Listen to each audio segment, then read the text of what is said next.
Yo, what's up, ladies and gentlemen? Welcome back to the channel. This is episode 181 of the RGT podcast.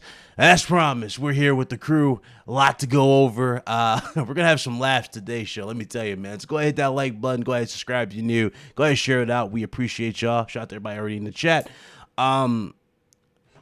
I don't even know how to begin today's show because there's so much weird stuff going on in either the community or just in the industry as a whole when it comes to what's breaking and whatnot. But before we do that, we got to get into these intros. Of course, I'm Big Cloud Gaming. You already know the deal. Welcome. Good to see you. And of course, I'm here with the panel. I'm going to start with the right here. Start from the right. We got Red Hood 420. He's not blessing us with a Spider-Man hat. He's blessing us with a Punisher hat, which is interesting. But okay. Oh man, he doesn't deserve that hat, by the way. That's a nice hat. You don't deserve it. Listen, sir, great hat. Anyways, hope you guys had a fantastic week so far. And remember, Steam Deck orders Monday for the next wave. Look forward to that. And then there was a big movie this week. Check it out if you're interested in the Batman. It was mid. And he lied. He was talking about it throughout before this thing started. Glad to have everybody here. Let's talk about these topics. I know some people were going a little bit crazy on Twitter. I know that for a fact, and people need to chill out. Yeah, absolutely. Hunter, what's up, brother? Welcome back. What's going on, guys? You guys are saying Twitter needs to chill out. Isn't that like what we need to say every single day on Twitter? not like a today thing or a this week thing. It's like a forever thing. Yeah, they do. Everyone's always freaking out. Oh my god, the sky's falling. A Sony game got 87%. I cannot believe it. There's a conspiracy. I cannot believe that happened. How did they get like like 3 games in a row that got 80s? What's happening, man? The sky's falling. Just play games and love games, man. Like, there's so many. I'm like, we got so many things to talk about and so many different stories to go through this week. And I'm sitting there like, I hope you guys don't ask me what I've done this week because all I'm going to just keep on saying is Elden Ring. I'm like 120 hours, man. Jeez. I cannot stop. I cannot stop, man. Yeah. How far did you get? Are you at the inn? I'm at the God, I forgot what castle it is, but it's like you're going against the dude in the tower at the very bottom of the tower. He shoots magic. He's got like a long curved like sword. I know Blaze got the sword. I forgot the name of him, but I'm fighting him. Is it in Limgrave or have you moved on to Caelid or Liurnia? It's above Caelid, I think. It's above Caelid.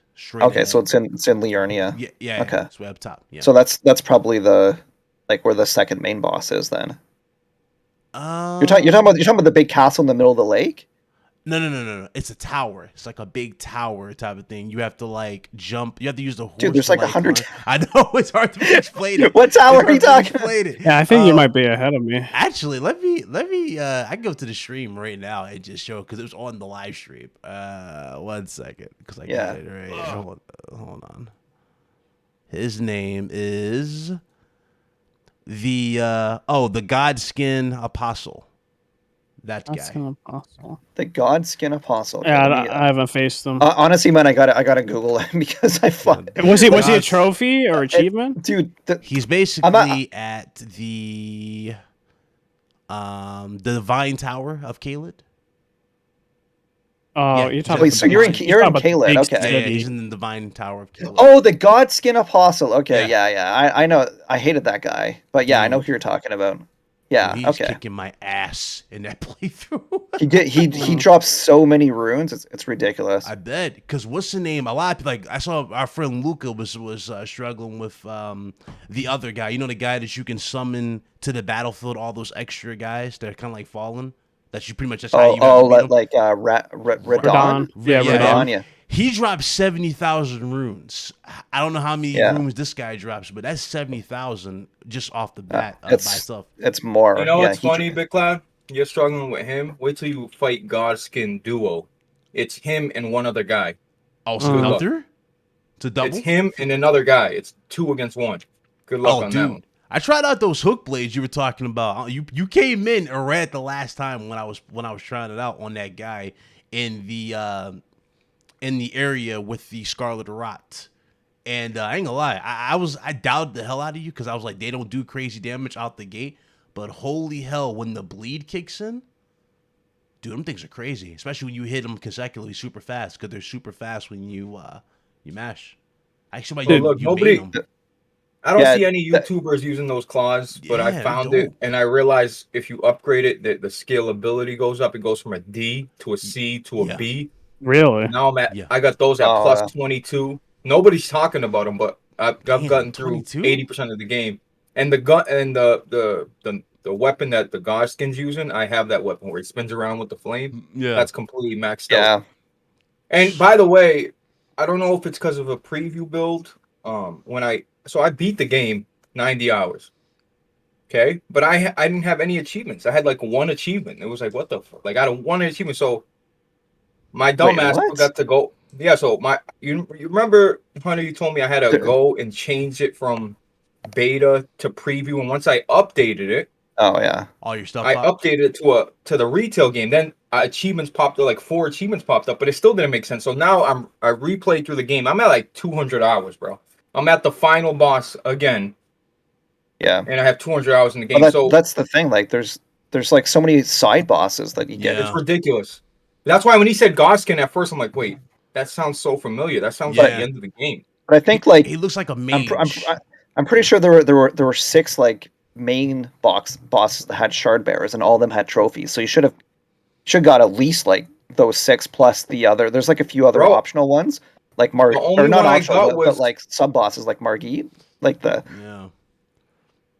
weird. The Dude, only one I him got was and a the main boss, Crucible one Knight. main boss.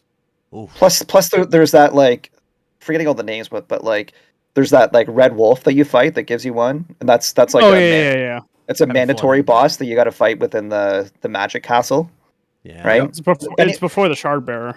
No, That's before it. that, Yeah, I gotta yeah. fight him. There should But- be like but- at least like 10 like mandatory trophies that you're gonna have to get.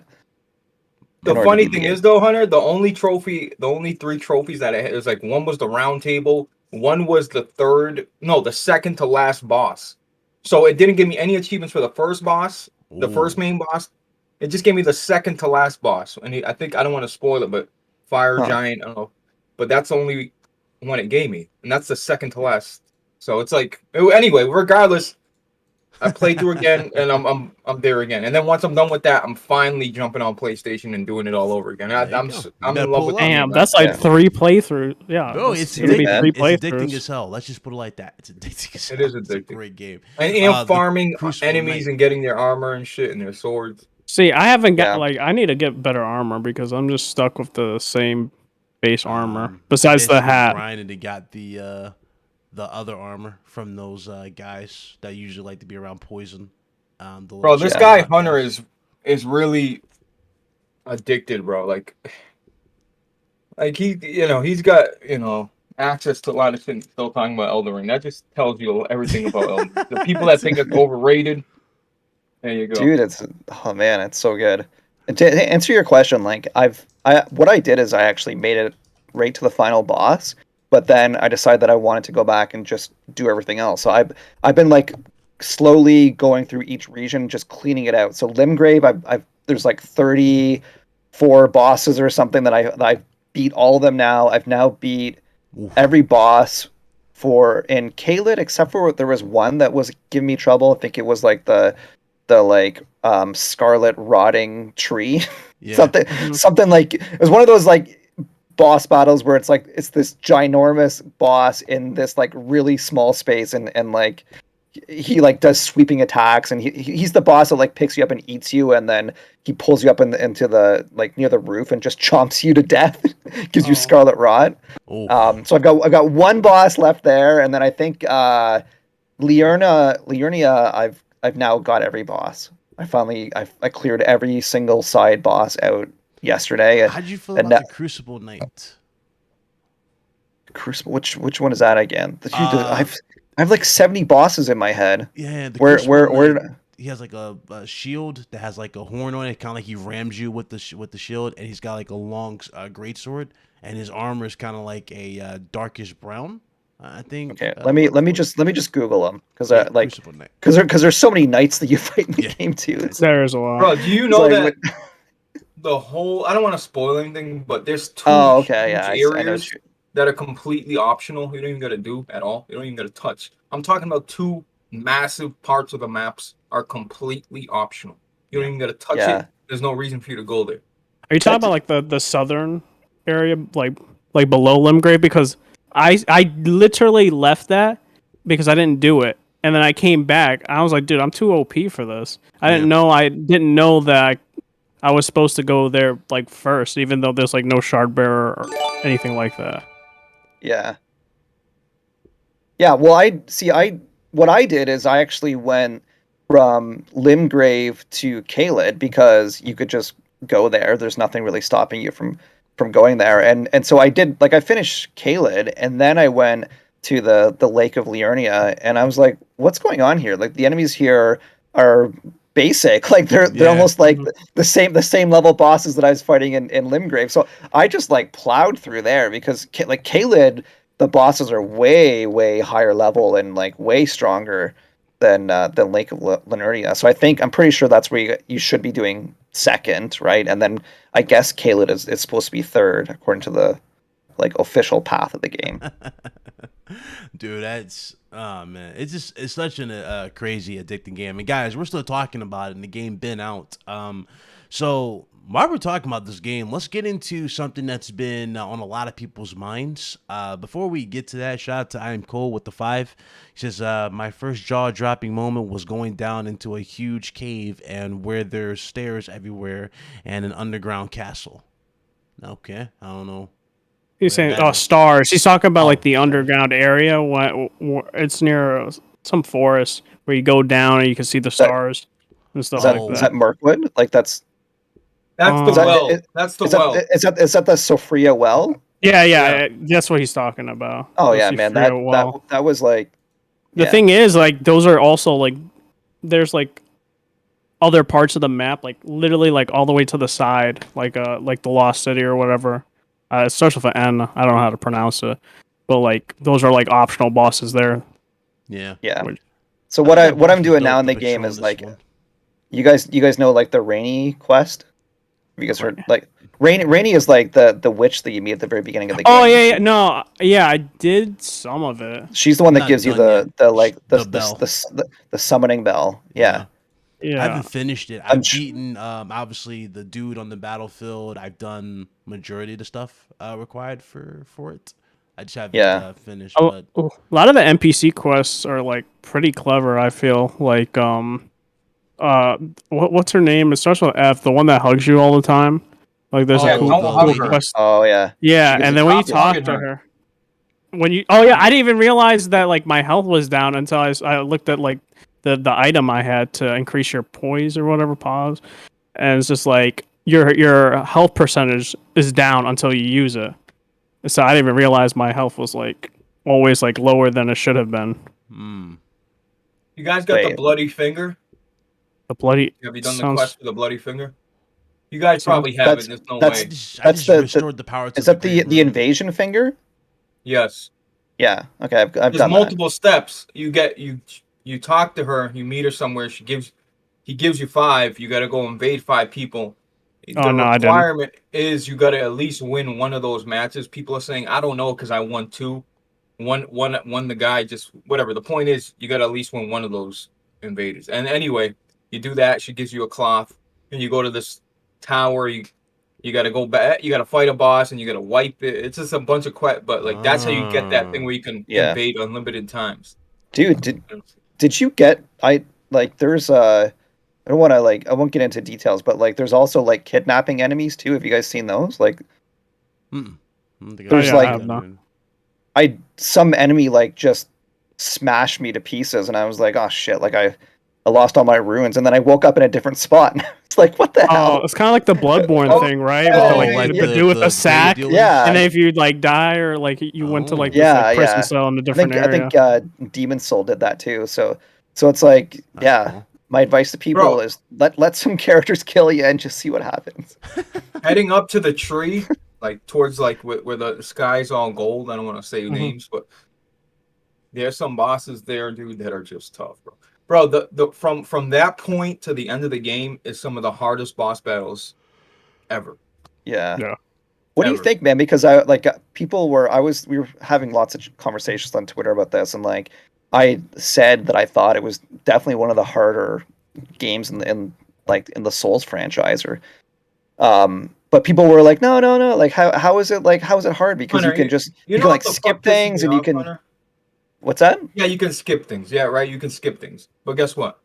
These guys that say the game's easy and shit like Ooh, we're that. going there. I'm so sick of people saying. I'm so sick of people saying I beat it second try. Oh, that guy.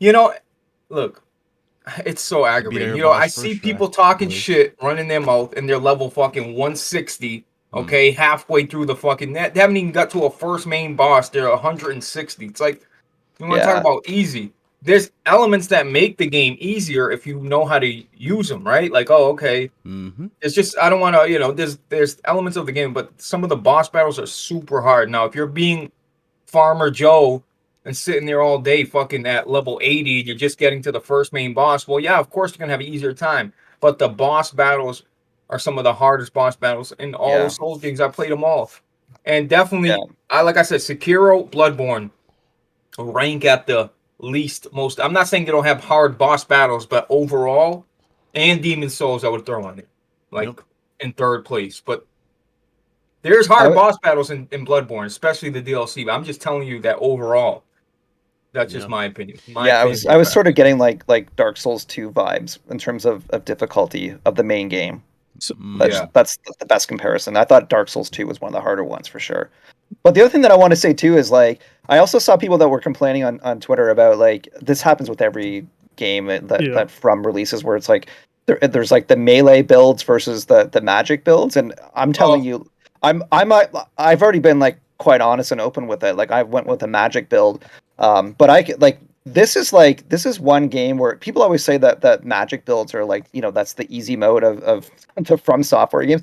This game, man, has so many boss battles that are in like the smallest little space, right? Yep. And it's like I've forced myself to have to pump up some of the melee abilities that I have because you can't deal with it with magic. You don't have enough time to cast spells. Yeah. It's too close of a space. Like you need like even the guy that you just said what was it? It was the Godskin Apostle. Like that dude is like pretty hard to kill with magic, man. You gotta wait until he finishes hard to kill, period. His fireballs, yeah, and then you get in there and like slash into pieces. So man, it's like I definitely don't think this game is like easy mode on magic for sure. There's bosses that you have to do melee. They say it's easy, but then like you ask them to show the credits. You know what I mean? Show proof of the credits, like you beat it type of thing. They can't show you the credits because they haven't gotten that far. They haven't been. I mean, wait, you're saying? Are you saying that people are just like saying that they beat a boss and they didn't actually beat it? I mean, that's the thing. There are bosses in this game that we can all pretty much write off as kind of like easy. Like some of these side bosses, they're not that hard. Once you understand the pattern, you can beat them first try, give or take, if you got the right build for it. But not every boss is that simple to beat type of thing. Like you're gonna lose eventually. It's gonna take you. Bro, magic.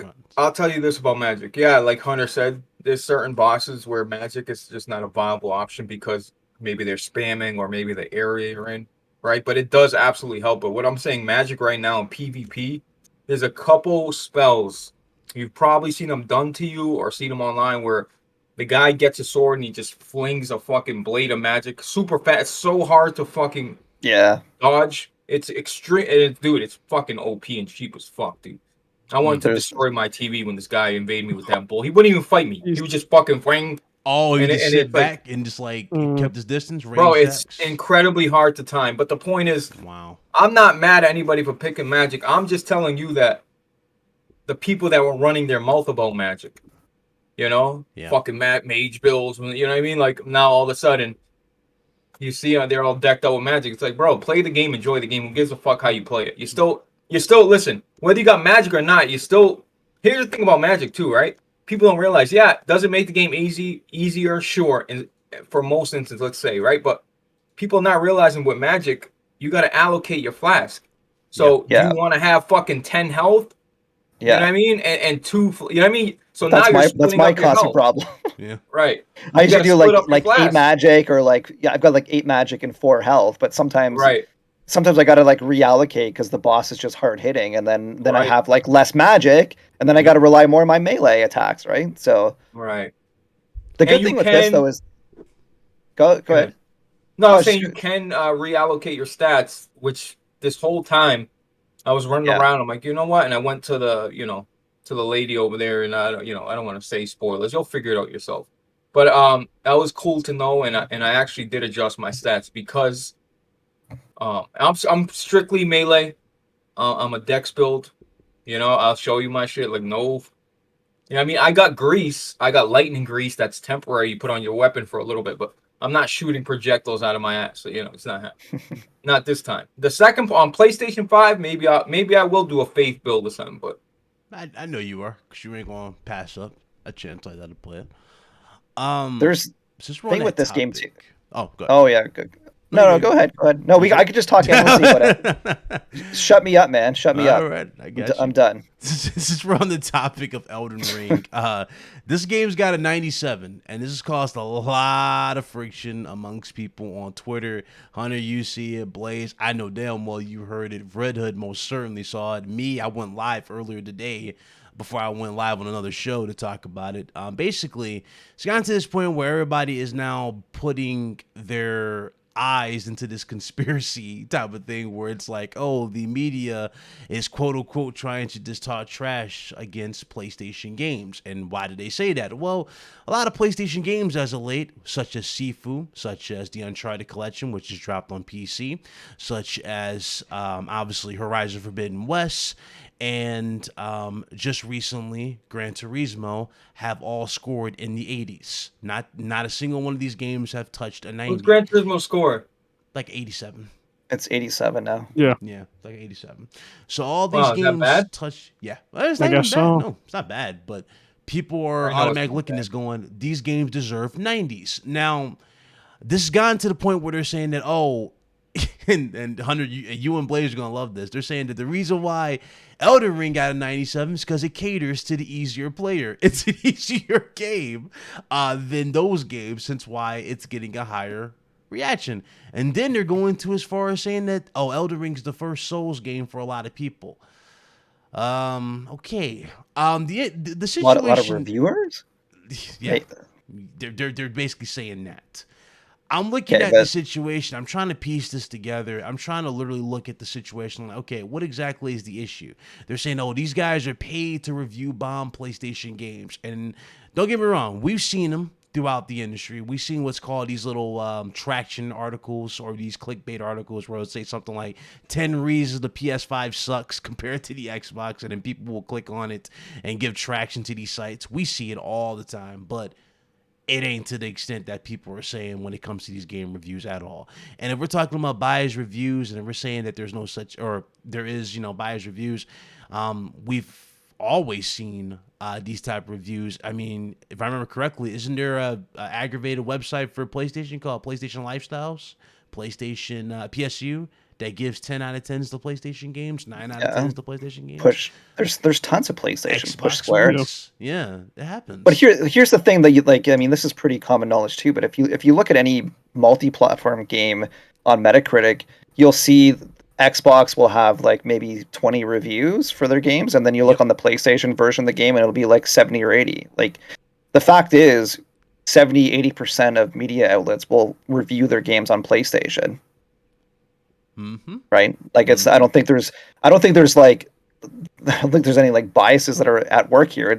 You just have to like basically assume that most outlets, aside from ones that are like really Xbox centric, like Windows Central and like Xbox Tavern and all those sites, like most other sites will review on PlayStation and always have. Yeah. The whole thing is just weird, and it's got. Yeah, but you know what, Big Cloud? What's up? Fuck that, bro.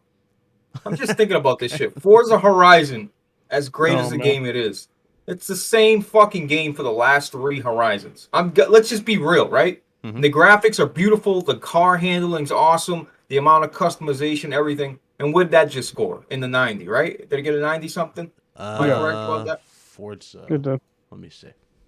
Forza Horizon. I'm pretty sure I got 90. But dude, like. This is going to sound bad to say, but like, dude, you have to probably expect that the reason for that is because Forza Horizon in general is just like a more accessible arcadey type It is, thing. Like and Yeah, that's fine. that's true. But like it but just Hunter, appeals to more people. but that's not. But That's that's not even the case. We can't say that because of games like Elden Ring. And when you look at Horizon, and it doesn't matter who it appeals to. The review, whoever's choosing to review the game, like at IGN, at these other sites, they have multiple people that choose to review. Hey, this month I'm going to be reviewing this because they're already reviewing the game. They're already in the middle of making a review, or it's not their game type. So that's not an excuse either, because everybody at IGN sitting there like, all right, please, I love sim races. Let me play it. You know what I mean? So, but I get what you're saying about that. But when you look at the fucking package that Gran Turismo just dropped, and I haven't played a fucking minute of it, I'm not gonna lie. But from just hearing everybody's opinion, okay, about the game, the visuals, all the fucking details, all the little things they've added, just compared to the PS4 to the PS5 version, just that alone, it's just like, Yeah. all right, let's see what the fuck is going It on. feels like we're going to a slippery slope every time, Blaze. Because now when people can try to compare the review scores of these games, they'll go, one game is pretty much a recycle of the last one, right? With just some new additions or something like that, like whether it be animations or assets. Because we've seen that with Horizon. Let's keep it a buck, right? Forbidden West does pretty much play essentially the same as Horizon Zero Dawn, right? It plays exactly the same. It's smoother, obviously, and they added a few things like abilities, but the core like functions is pretty much the same. So I'm going with this, Bliss. It's pretty much the same. It's refined. I mean, it's basically you got refinements in that. So when you have something that's considered more of the same, and you compare that to something, let's say like Elden Ring, which is adding more to it and it's basically opening up to the players of that particular genre who want more to to explore and access, being more accessible. I mean, you know what I'm saying? It makes But sense all the that games score are is higher for a lot are. of people. But Big Cloud, all these games that have sequels are all the pulling same from one stuff another. from yeah. yeah. They're all the same stuff, but we can't. You got to sit there and say like, "Yo, Gran Turismo Sport was like okay, a half-assed GT from what people say." Yeah. But like, dude, they literally went all out. They gave a date. They stuck by the date. The game is beautiful. Like all this shit, right? If the car handling is anything like people are saying is, or like GT Sport, what the problem wasn't the car handling, okay? That wasn't like, so if it's anything like that, plus everything else that they've added, a full fucking package, why does Forza Horizon get the nod? And look, I love Forza Horizon. I bought every single one of them. I bought early access to every single one of them. I'm just telling you, if we're gonna look at this shit objectively, bro, it's the same. Forza Horizon is the same game in a different area. That's it. It really, the menus, the fucking spin the way, everything, the fucking barn finds are all exactly the fucking same. Like, they didn't even change the font to the text. It's all the fucking same. That's all I'm saying, bro. Like, what's going on here? That's all I'm saying. What are we doing here? You can argue the same thing for a lot of games though, like Uncharted 1 to Uncharted 2. Same type of gameplay, just bigger set pieces, but overall it's still the same game. So it's like when we say like evolution. Yeah, but didn't Uncharted 2 score higher than 1? Yeah, that's what I'm saying. I'm agreeing with saying. you. So yeah, that's the reason I gave the example, agreeing with you. Like there are these games, God of War to God of War 1 to God of War 2. Like, yeah, literally just made it like bigger and better. But in terms of core gameplay, it's the same, game. So it's an interest, like being devil's advocate, Big Cloud, because like there are games that are like that do score really, really good, but in essence is the same thing, just like Forza Horizon, the latest Forza Horizon entry, and then the previous one. So it's a bit weird, yeah, but overall, I will say this: when it comes to like Metacritic, you shouldn't care about Metacritic. Yeah. It's not the end all be all. Devs shouldn't even have to get a bonus for hitting a certain Metacritic score, but that's the culture that they live in / the companies that they work for.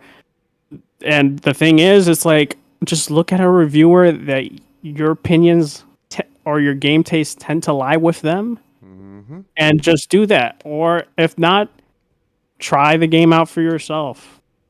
Like, it's not hard. It's like, you shouldn't have these wars and stuff like that on Twitter. Everybody wants to be cool, games. man. They got to follow the crowd. They don't want to be the odd one. Like, if somebody's saying the game is trash, if we all went by review scores by itself, then I don't think none of us would be praising the Order 1886. And then going to a negative review site Like Yeah. you know it's outlandish, right? You'll see it. You know it's outlandish, but you're gonna click on it anyways. But guess what? You're giving them revenue. Traction. You're So giving them you traction. you They're are gonna literally continue. doing what they want. Yeah. Yeah. So Are we you shouldn't talking have to do about like that. there was it's VGC. I won't Yeah. back away from it. But are we talking about that where it was like because basically There like was a every few like it. Yeah. every yeah, but like when you look at Gran Turismo 7, like almost every website gave it at least like an 8 out of 10. I think there was like maybe 170, but then there was Video Game Chronicles that gave it 6 out of 10, and they gave it a 6 out of 10 apparently because they didn't like the menus. They thought it was like really clunky, and they just wanted to get into the racing faster, I guess apparently. Bro, what is that guy? But there was 70 a years lot old? of Fucking people fraud. complaining about that. Oh, I But I can't don't- like my son. My son watches TikTok instead of watching a fucking full video because he's got a fucking mind span of a fucking 7-year-old. Like, right? Like, oh, I can't. Like, I just want to get it, bro. Shut the fuck up. God, I would love to find these people in their little offices reviewing the game. I would headbutt the fuck out of them in the mouth. Like when they nip, like that's what you scored a 6 out of 10 because of menus. Yeah. I'm telling you, that's why I say them but the whole- traction articles, dude. That's how it is. Like Honey, the- you've seen it. They'll say the whole- 20 reasons this sucks compared to this or something. They'll do it every time. Give me 5 reasons, really. A menus and clunky menu. Like what? Dude, Okay, we've take we've off a talked about point this, for like- that. 1 point. All right. Yeah, but we've talked about this over and over. Like you just gotta find people that you trust. Yep. That's You gotta it. find. I've actually like I actually like that website from a news perspective, but I've actually noticed that my opinion of games are actually wildly different than them, and in a lot of cases they're just like way off in my opinion in their reviews, and so like I'm just at the point now where it's kind of like I just discount them every time if I see the next big game that comes out and it gets a 5 out of 10 or a 6 out of 10 from VGC, I'll just be like, okay, I don't care about this website. Yep. I'm not gonna tweet about their review or talk about the review. I'll just don't give them the clicks, don't give them the attention. Just look for someone that you do trust and follow them. You know the wild part Exactly. about what you just said though?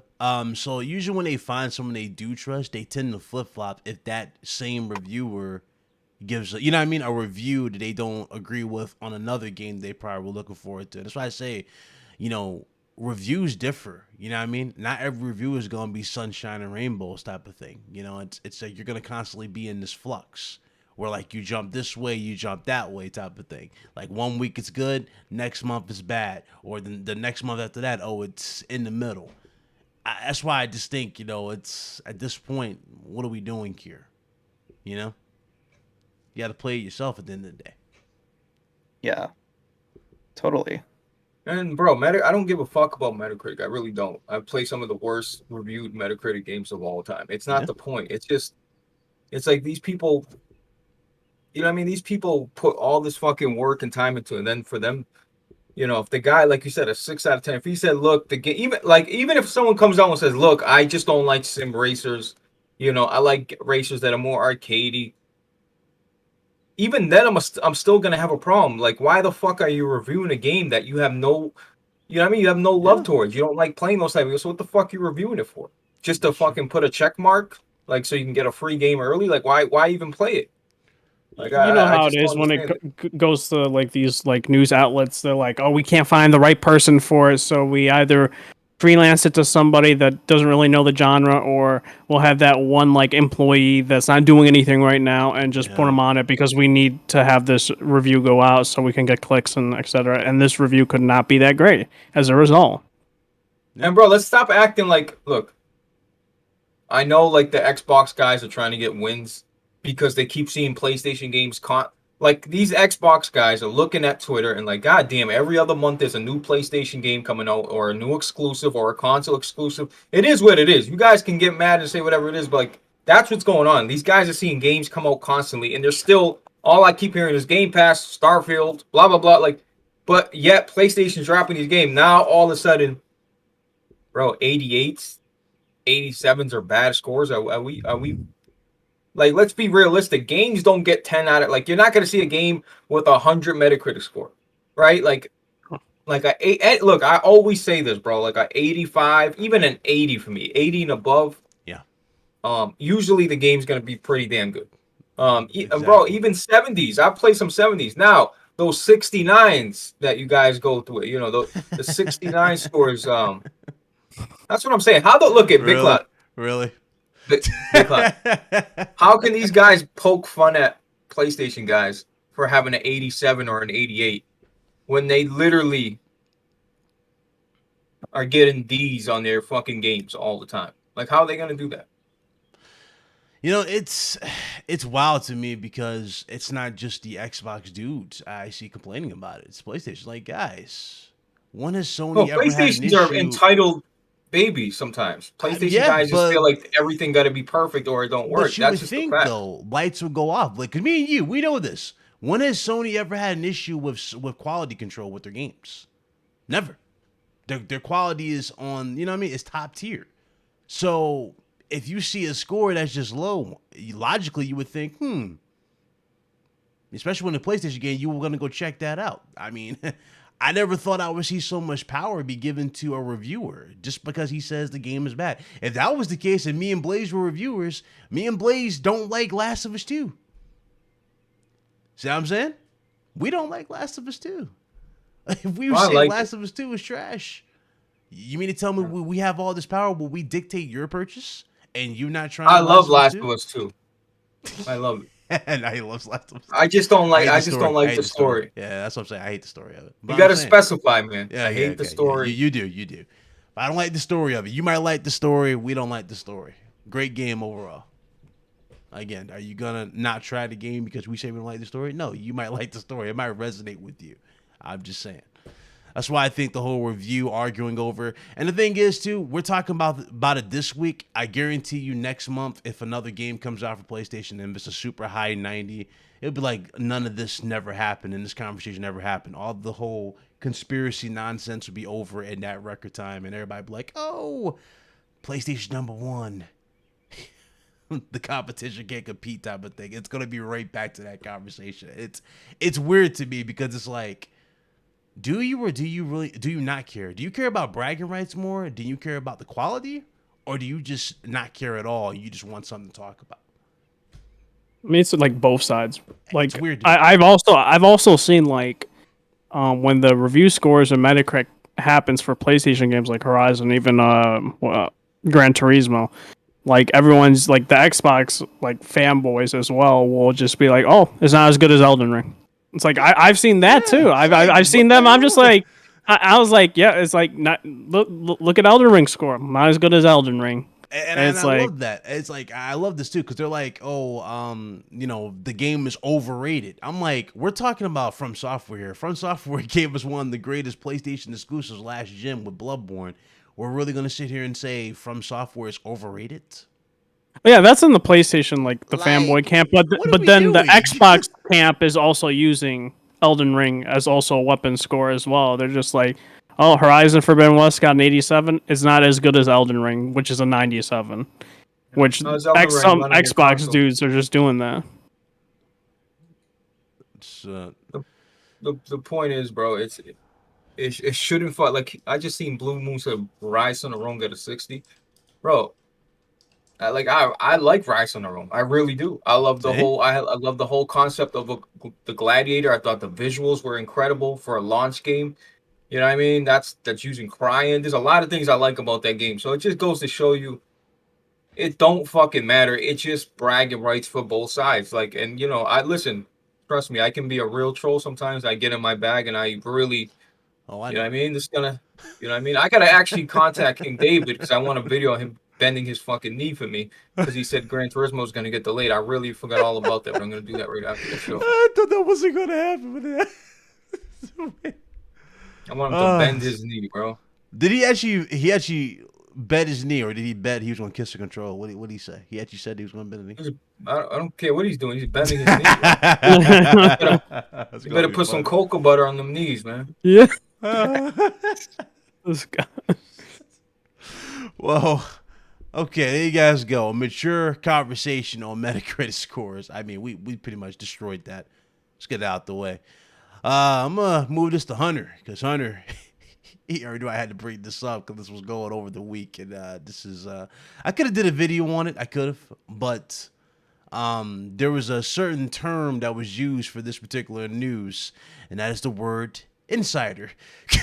He gonna shake his head still not saying it, but according to an insider, Cringe whenever I hear that word these days. according to an insider, 2 games could potentially be making their return to the PlayStation, and they're going as far as to say that it could be at the big March event. We talked about that last show, that there's going to be a big show for March. Not sure what's going to be shown here, right? The big thing that I pretty much predicted, and pretty much everybody is pretty much saying as well, and pretty much agrees without a shadow of a doubt, is the release date for God of War. And that's going to be something that's going to be there, since Sony's not saying anything of it. And we know a few people over there at Sony Santa Monica, so we know they're working pretty hard over there. So I'm guessing that release date is pretty much on the day, you know what I mean? It's on point. But anyway, courtesy of the insider, there's a report going around that Infamous and Sly Cooper are making their triumphant return, Hunter. They're gonna be at the show, and the big return. How you feel, sir? I mean, again, there's other reports going around that we're gonna get another classic game by Q4 of this year. So I gotta go ahead and hit you with the question, man. How do you feel hearing this? Do you believe that Sly is making his return? Do you think Infamous is making his return? Even though we haven't heard nothing since First Light. Never heard nothing from that game, but man. Yeah, I mean, I'd be surprised if Infamous is being worked on over Ghost of Tsushima 2. Like, I kind of feel like that Sucker Punch would go the same route that Guerrilla did, and they would just have like back to back, because obviously Ghost of Tsushima was like a runaway success. Everyone loves that game. It's being made into a film. There's even more reason to have another game, and they can tie the film and the new game, around the same launch year if they want to do that, right? So I think there's multiple reasons for that. Sly Cooper, I think there's a pretty good chance that we see that, because there's been a lot of rumors about Sly Cooper.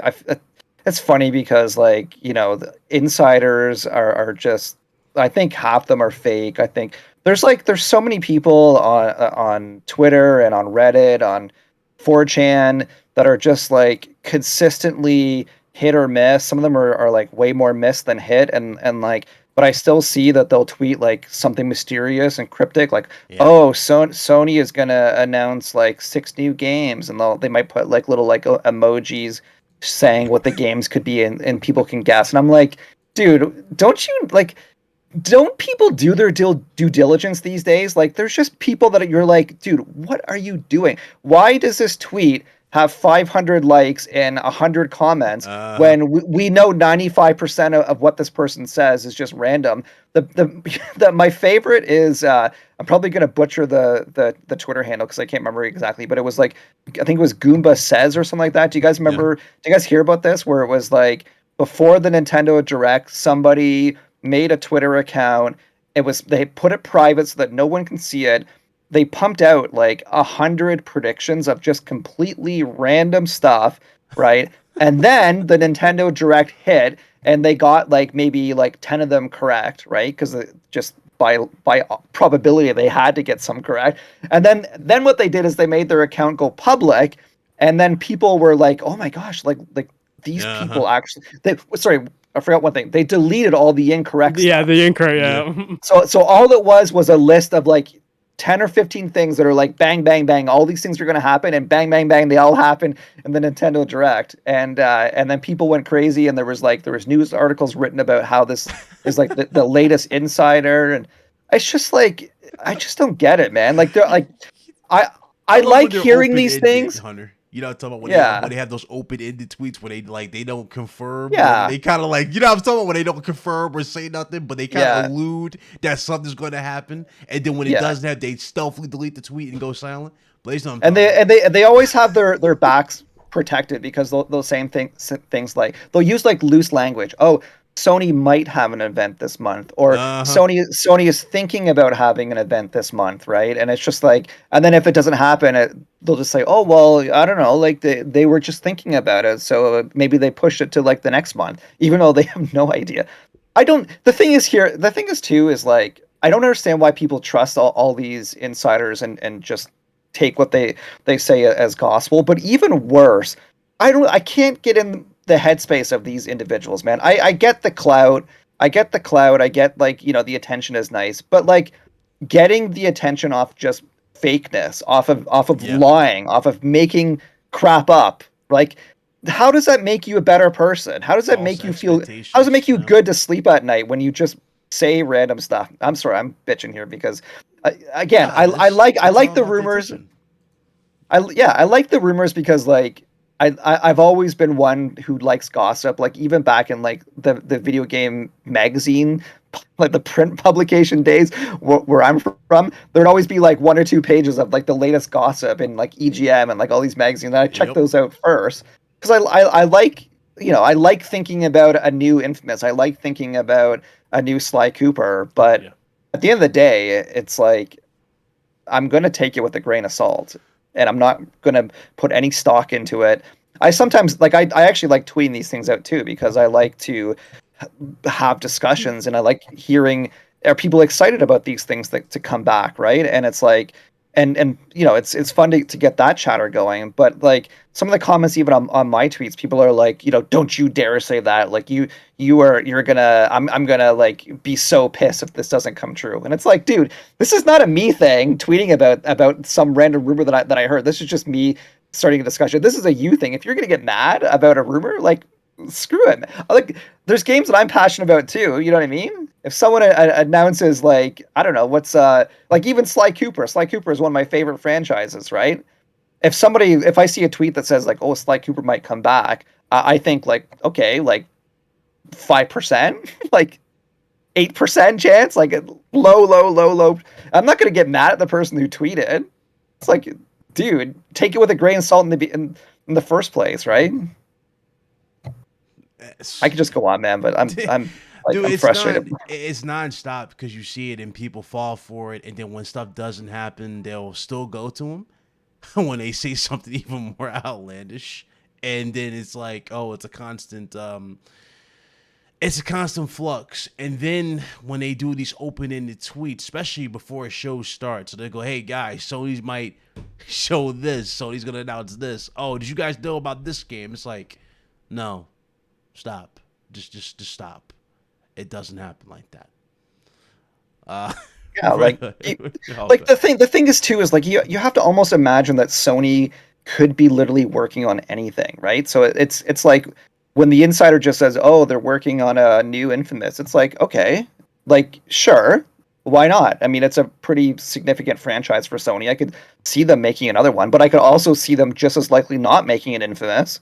They could do anything else. It could be another Ghost of Tsushima. It could be a new IP. It could be maybe Sucker Punch is doing the next Sly Cooper instead of outsourcing it to another company, right? It's just like, I don't know, man. People like take this stuff way too seriously, and it's just like, don't, man, like, don't. Unless it's like Jeff Keighley or someone who like has a pretty like who has connections everywhere and has Jeff Grubbs is a good one there. He has a lot of connections. He's usually on point with a lot too.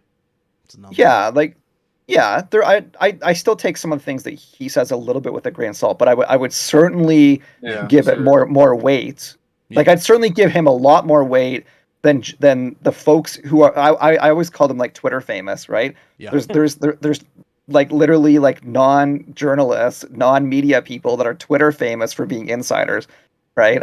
I definitely give them a lot less weight than someone that I know like Jeff Grubb, who actually has connections in the industry.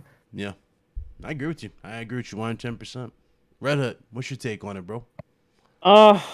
Very similar to what Hunter's saying. Like, all these people are fake insiders nowadays. I mean, don't really trust the inside. What? Like, you go answer that question. Look, I'm not gonna answer, bro. Listen, man.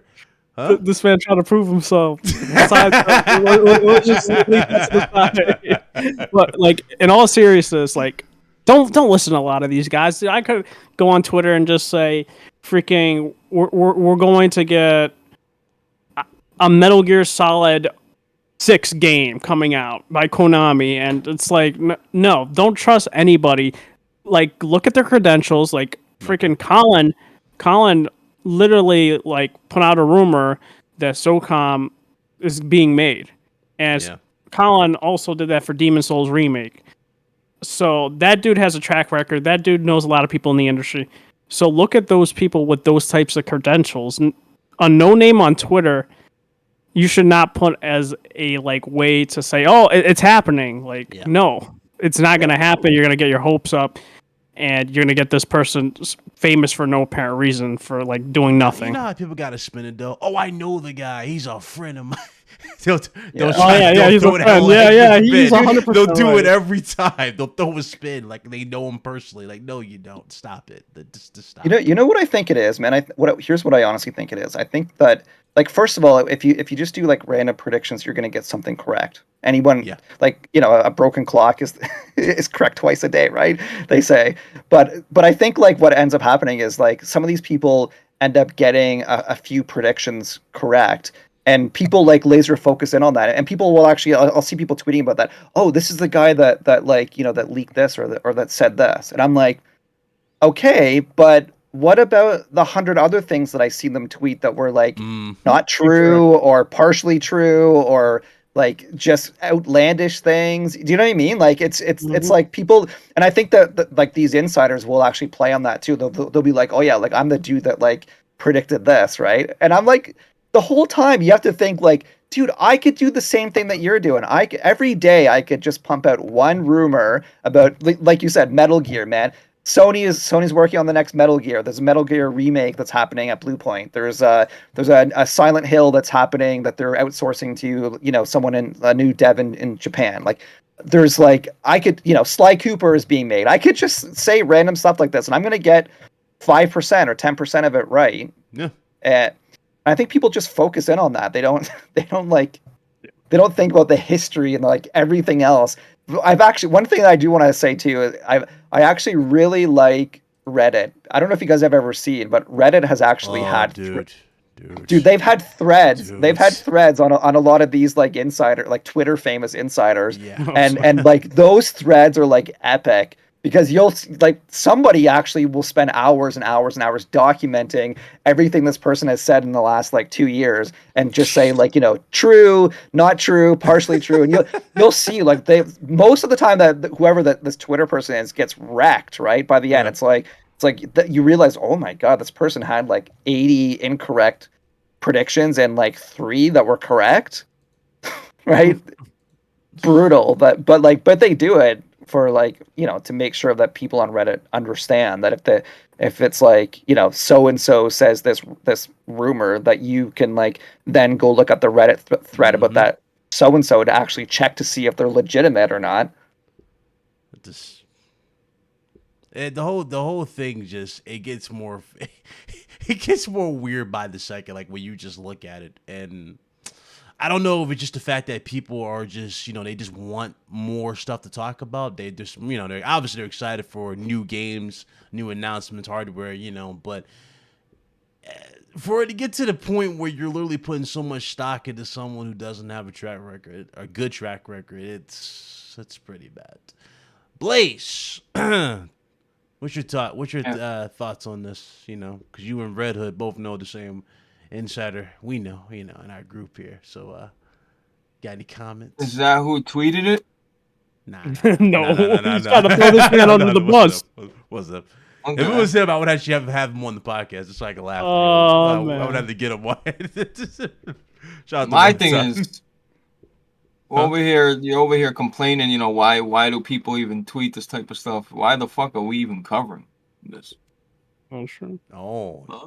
We doing this. Oh, it's a jab. Why would we cover I see what we doing here. Okay. Rumor by a nobody that has 0 credentials?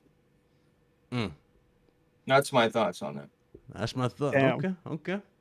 All right, Bliss. That's a mic drop right there. That was a CM mic Punk drop. Mic drop. Damn, you see what he just did there? He just, oh man, he destroyed the. Not even a mic drop. That shit's a pipe bomb. I'm just saying, like, why are we even giving this attention? Like, Hey, Who is just this? funny. Is this from a credible person, or is it just from some guy that wants some attention that day? Like I don't even feel like the fact that you brought it up pisses me off. Like Yeah, but that's really, like the thing That's the is, like, fun about it. it's hard to tell because, like, the person who said it, I think is somebody that I remember that I just take with a grain of salt. But like, I don't have the energy to go through all these random Twitter folks to like Yep. find out who. Like, there's some of them that I've just learned over time, just make random stuff up. But like, there's always new accounts, right? There's like account NG, I think that just started. I started hearing about that on Twitter all the time, where it's like account NG is saying this and account NG is saying that, right? I don't know these people long enough to actually know what their history is like, and I don't have the energy, I don't have the time or the interest to look into it, right? So it's kind of yeah, but like, Hunter, if you don't know Hunter, like I look at it like this: if you don't know the person and he's not known for that, I'm just gonna look at it like, man, fuck out of here until listen, because once somebody starts saying it, then other people, if it's real, Yeah. you're gonna see someone else pick it up and say, yeah, you know, so my confirmation, blah, blah, this is happening. yeah, And no one did that. So you can clearly sit here and say, man, yeah, okay, buddy. See you later. yeah, Because totally. you know what I mean, Hunter? If it's real, eventually one of these dudes are gonna pick it up. One of them. At least one of them is gonna confirm, like they're gonna ask, like, hey, I seen someone even added at Schreier, like, hey, do you know anything about this? Guess what? No response. He's not feeding into it. Totally, man. Just But I like don't want to be the Debbie Downer that, you know, Mr. Negative. Sometimes I come off that way, but I just like, man, why? You know what I mean? Like, yeah, they're working on Infamous and fucking, what was it on Sly Cooper when there's a fucking list of games that PlayStation fans been crying out for. They're just going to put, you know what I mean? It's just. What were you saying, Hunter? I was just agreeing with you. I take all these with a grain of salt, but then, like, you know, Red, you mentioned Colin, and like we mentioned Jeff Grubb earlier. Like, when those people weigh in, and if they corroborate this information, that's when I start taking it a little bit seriously, right? I'm still not going to 100%, right? I'm still not going to believe that it's happening, but I'm at Right. least going to like think, okay, you know what? There's a pretty good chance that this could happen. Yeah. But until those folks weigh in, or folks that I know that I can trust, then yeah, pinch of salt, man. Yeah, it's understandable. Completely fair. Wow. So it looks like not even our fears, right? But our reports that we've been doing for this PlayStation Now merger are getting closer and closer, and it's happening rapidly. I don't think none of you guys have PlayStation Now, right? That I'm aware of, right? None of you have Nope. PlayStation Now. Well, it turns out for a lot of people, Sony's changed the whole thing for you right now. Instead of it saying PlayStation Now, it just says PlayStation Plus 2 times. So I'll say for regular membership, and then it'll say for that. Yeah, that's what's been going around right now. That Sony's changed that to PlayStation Plus. So I'm guessing the way they're gonna go with it, because you know Spartacus is the thing that's gonna be both now and that mixed together supposedly. So I'm guessing they're just gonna rename that to Plus. I guess that's just gonna be the new Plus at this point, because that's what's going around. A lot of people reporting it. That PlayStation Now doesn't have that. Where are we seeing this? Is it on like the Like app, if you or go, is it if you go to, I think it's on the. if I go to Go to the store. It might not if be I go on to the the store. PlayStation Store? Because Yeah, I know go to people the were store. talking about the what is it, It's your the membership. PlayStation Yeah. PlayStation Plus free games, and they sort of like changed the legal S at the bottom the last couple of months, which people think is like getting in preparation for Spartacus. Mm-hmm. But I remember, because I think, yeah, I don't actually know this story. I'm gonna have to check it out, because I remember, like, I was reading that Sifu Yeah. apparently was showing PS Plus on the page, but I think it ended up being a glitch Mm-hmm. for that. But sounds like it's unrelated. You're saying that like all the Now games are showing up as a PS Plus game? Yeah, it's being treated pretty much like your PS Now membership's being treated as Plus, and it's showing Plus 2 times instead of like one Plus thing where it says like PlayStation Plus for like your online play. Instead of saying PlayStation Now, it's just Plus as separately right now. So I'm guessing they're already in the works of merging those two together and getting ready to get that set and primed. That's what's going around. Yeah. Is it 2 plus? Like it's you're Like saying 2 separate PlayStation plus. Yeah, it's like 2 PlayStation separate Plus Plus? No. It just says Double PlayStation plus? Plus just twice. So it's like PlayStation Plus Plus. No. Like it's the same plus, but it's like it shows it again, like a duplicate. Oh, okay. Yeah, Oh, it's a okay. It duplicate. shows up. Oh, okay. Yeah, like it So it shows, shows up twice. Yeah. So it could be, yeah, okay. Could be like they're making like space for Yeah. this new logo to show up. I definitely sip. I could definitely sip. I just can't wait. I have to just say on a personal level, like cannot wait for Spartacus to launch for like on multiple levels. One is I'm just like I'm excited to see what Sony's actually going to do. But two, I can't wait for the meltdowns. It's gonna be like epic. There's gonna be people that are gonna be like praising this as the next Game Pass. There's gonna be people that are gonna be like freaking out about like, oh, how dare they change the? Man, change is the best. Changing gaming is awesome because you get such a range of emotions, and I can't wait. I'm curious how they're gonna try and match the service. You know what they're gonna do. Shout out to Jack Wu Johnny in the chat. What's up, bro? So I'm only here for Blaze, traitor. I thought we were friends. Hey man, didn't even read the second part of his statement. I think that people are kind of discounting it, but I definitely think that Shadow Warrior 3 being a day one in PS Now, I think that is like a pretty strong indication of where Sony's going. Like I don't think it's a one-off. I think they're gonna have more like that.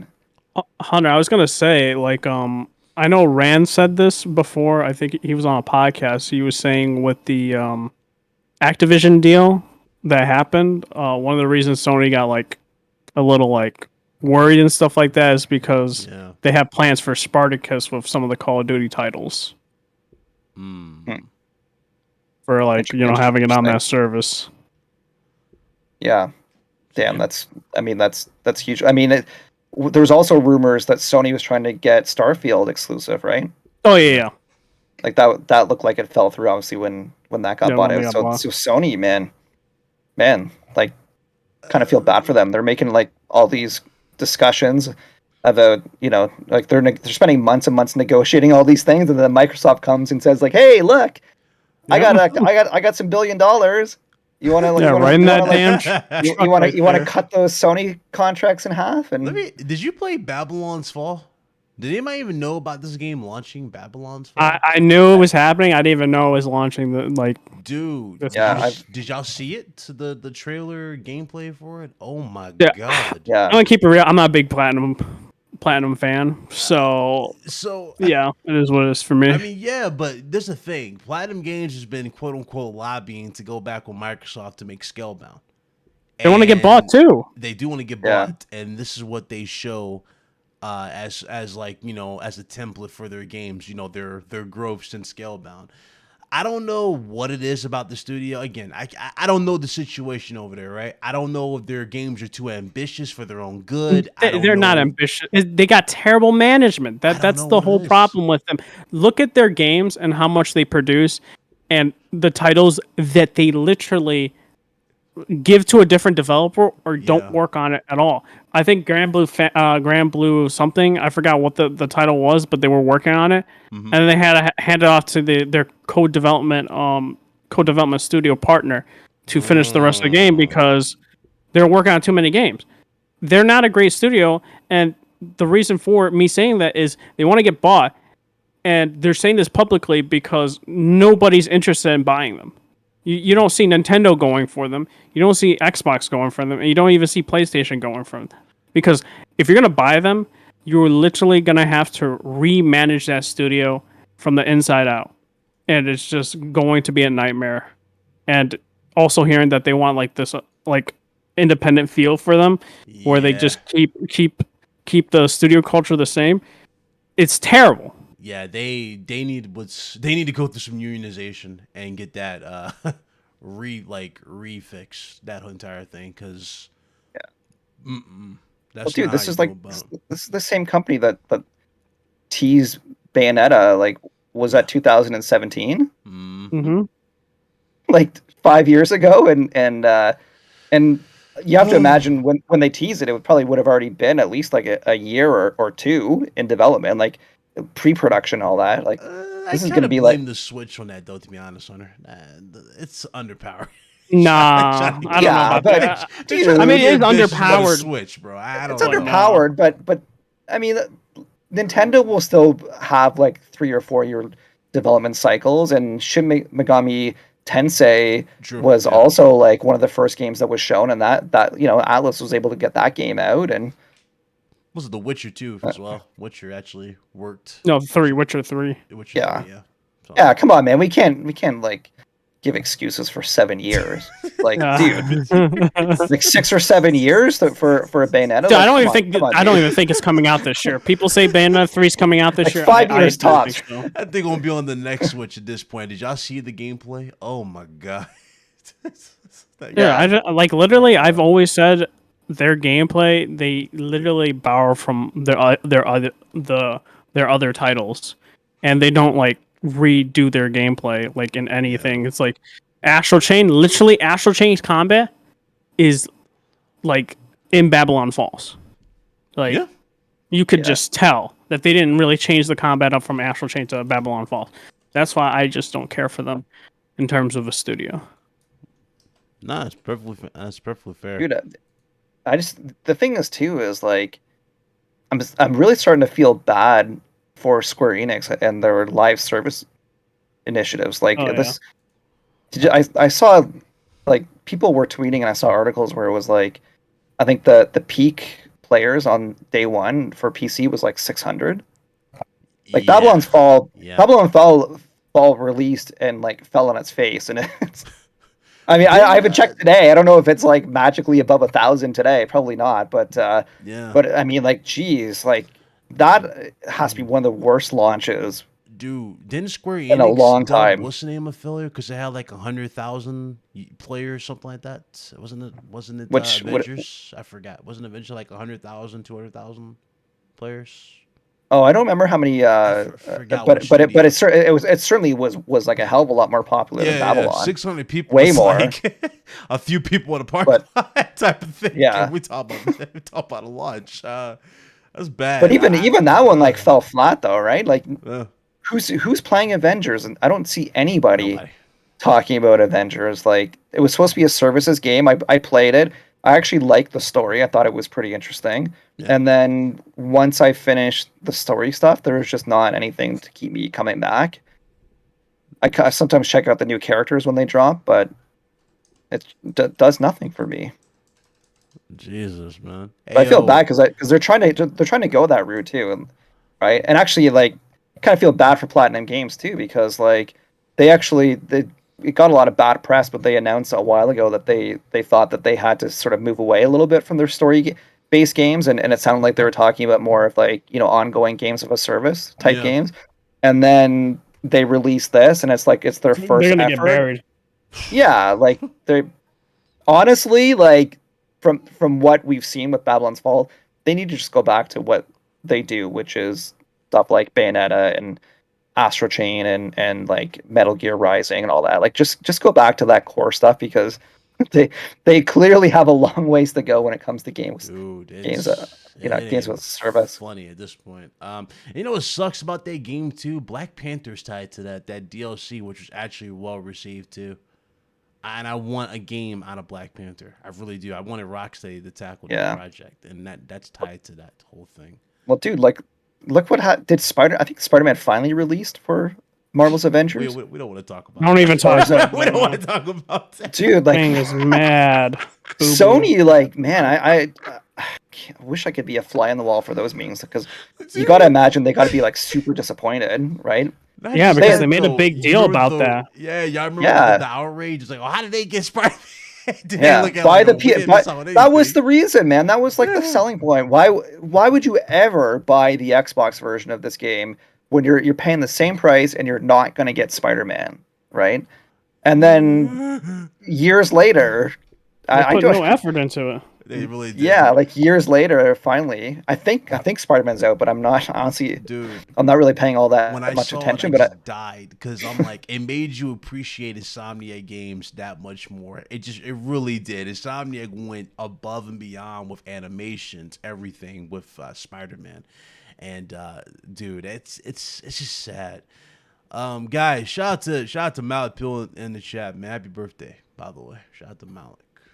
Hi, birthday. Dude, the thing with Insomniac games, like I totally agree with what you're saying, but the one thing that I think is like the ultimate reason why they're one of the best developers ever is like their efficiency, man. Like they are like a super efficient studio, right? Like if you look at how many games they actually pump out, and they just announced that they're gonna have Spider-Man 2 and they're gonna have Wolverine. Right, and you have to expect they're probably working on a third game.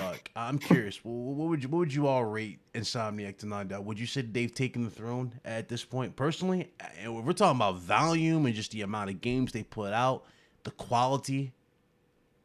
I'm rating Insomniac's my go-to right now on some real. Like because their Naughty output Dogs is like the Rockstar of Sony studios. You know what I'm saying? Like it's like one game a gen type of thing, and it's really it's really good with the community. So I'm with that with Rock. I see that. I feel a little bit different, but I totally see where you're coming from. I think that like when I think about the top Sony games that I played, for sure I would say Naughty Dog still stands out to me. Like Naughty Dog games are like of a higher quality than Insomniac, and not to take anything away from Insomniac. Yeah, I'm talking about detail. Because like literally nothing is better than Naughty Dog. So I get it, so they are the pinnacle, I think, for that. But I think like personally, I think that some of like even I would say I enjoyed Ghost of Tsushima more than I enjoyed the last two Spider-Man games. Ooh. All three games are amazing. All three games are amazing. I'm not taking anything away from the Spider-Man games. Yeah, okay, I just personally enjoyed it better. But so from my personal perspective, they might be like second or third on the Sony list. Maybe Naughty Dog, Insomniac, and Sucker Punch are like head to head. But in terms of like the overall value to Sony, Insomniac for sure, man. Yeah, dude, nothing's bigger than Marvel's Avengers when it comes to PlayStation's lineup now. That is the crown jewel. They finally found their Mario Kart. They finally found the game that's gonna drive console sales for years.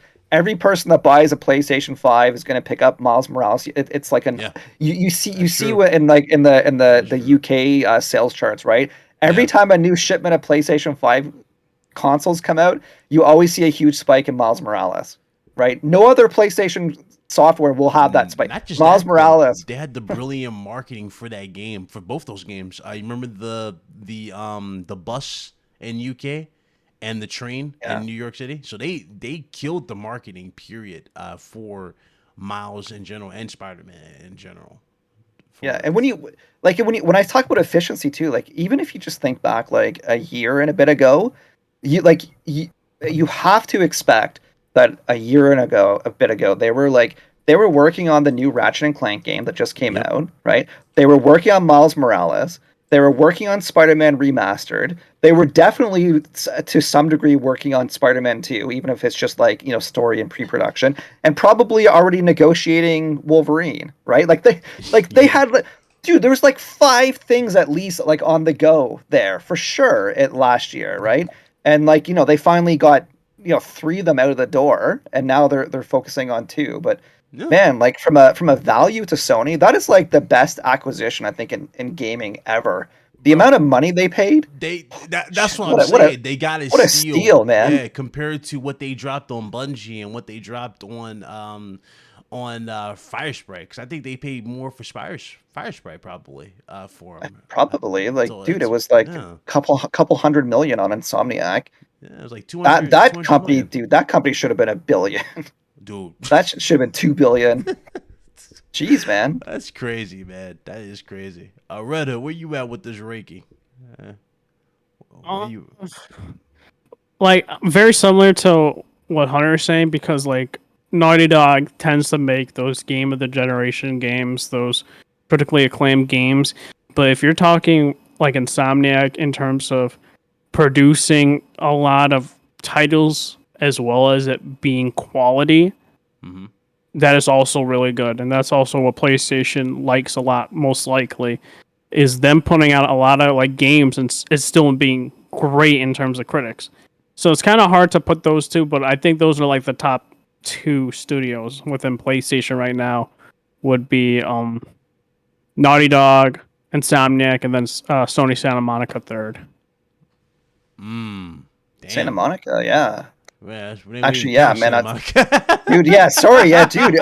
Holy jeez, how did I forget Santa Monica? Holy Sony hell. has too many quality studios, man. It's hard to keep track of them all. Jesus Christ. Yeah. All right. Blaze, where you at, bro? Huh? Where you at? Get off the Elden Ring. I see what you're doing. No, Anything I caught him, you fraud. no, bro. You could check my Steam. No. You fraud. You're invisible, sir. Yeah, exactly. You I was fraud. I was feeling something. No, what were you guys saying? Nah, we were just ranking Insomniac compared to like Naughty Dog and everything on PlayStation Studios. Yeah, Insomniac's number 1, number 2. Where would you rate it? like Sorry to right interrupt now your boss or battle. Trash can. right now, Big Cloud, or all time. No, right now. Like, where'd you rate him? Like right now, yeah, you got to put him at the top of the list just for the amount of games they've put out and the quality they put out. So they're putting games out at a fast rate, new experiences, sequels. You know, they were the first company to mess around with ray tracing, and they did a goddamn good job. Ray tracing, and then they passed it ray tracing 60. You know, they do everything for the consumer, bro. Like, oh, you don't want to pick between 4K mode and ray tracing or 60? We'll give you a both. You get, but you know what I mean? Like, they do everything. No. And their quality speaks for itself. Like they've you know, for the amount of money Sony grabbed them for, like it's turned out to be the best acquisition probably of all time. Like seriously, when you see the games they're putting out, the quality, the new ideas, you know, they got different modes. They got 3 just Ratchet and Clank, you know, the Spider-Mans, Wolverines, you know.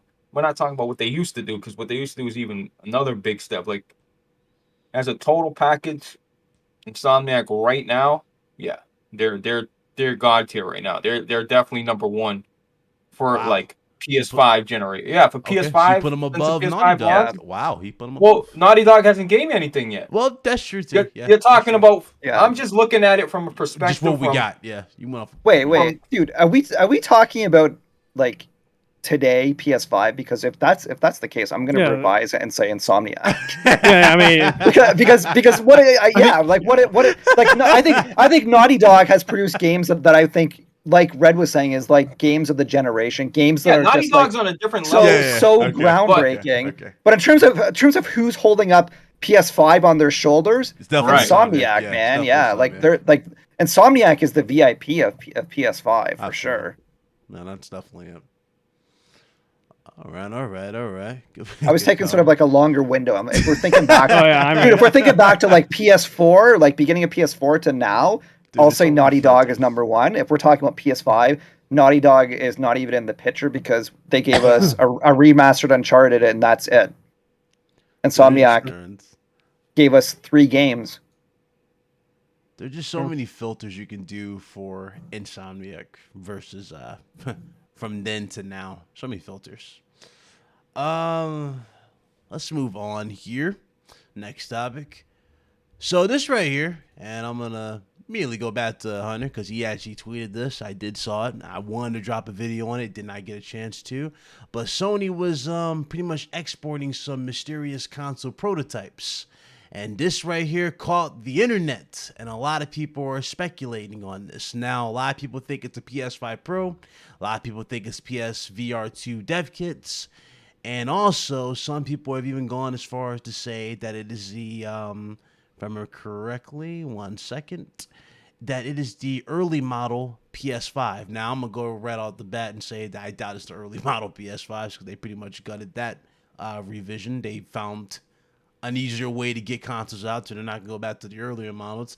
So that leaves us up with 2 scenarios here. It can either be PSVR2 dev kits, or is it a PS5 Pro?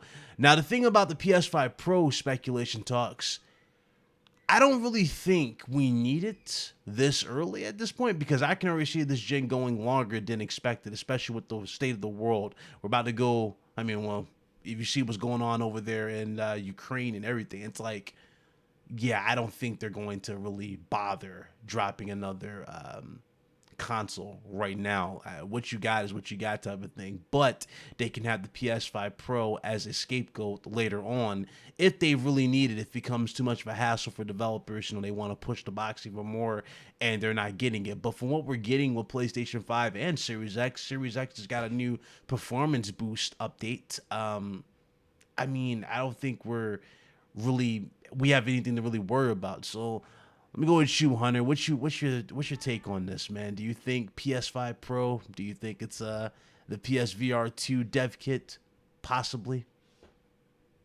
Well, I think it's PSVR 2. I think it makes most sense. I actually think I remember I was reading about how like dev kits. I think actually Sony themselves announced that dev kits for PSVR 2 have now gone out. Yeah. This was like something I have to look to see who it was. It was like either like Herman Hulse or Jim Ryan that said it, but they said that it's in the hands of developers now, and so like obviously there's probably going to be hundreds of developers potentially big and small that would need dev kits, so it kind of makes sense that they would ship these over from. It looks like they came from overseas and came over to the US, so it kind of makes sense that would happen.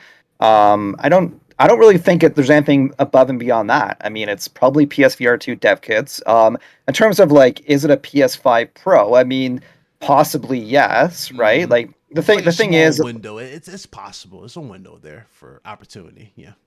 Yeah, totally. Like the thing is, I mean, people have been talking about like Switch Pro and now people are talking about PS5 Pro and stuff like this.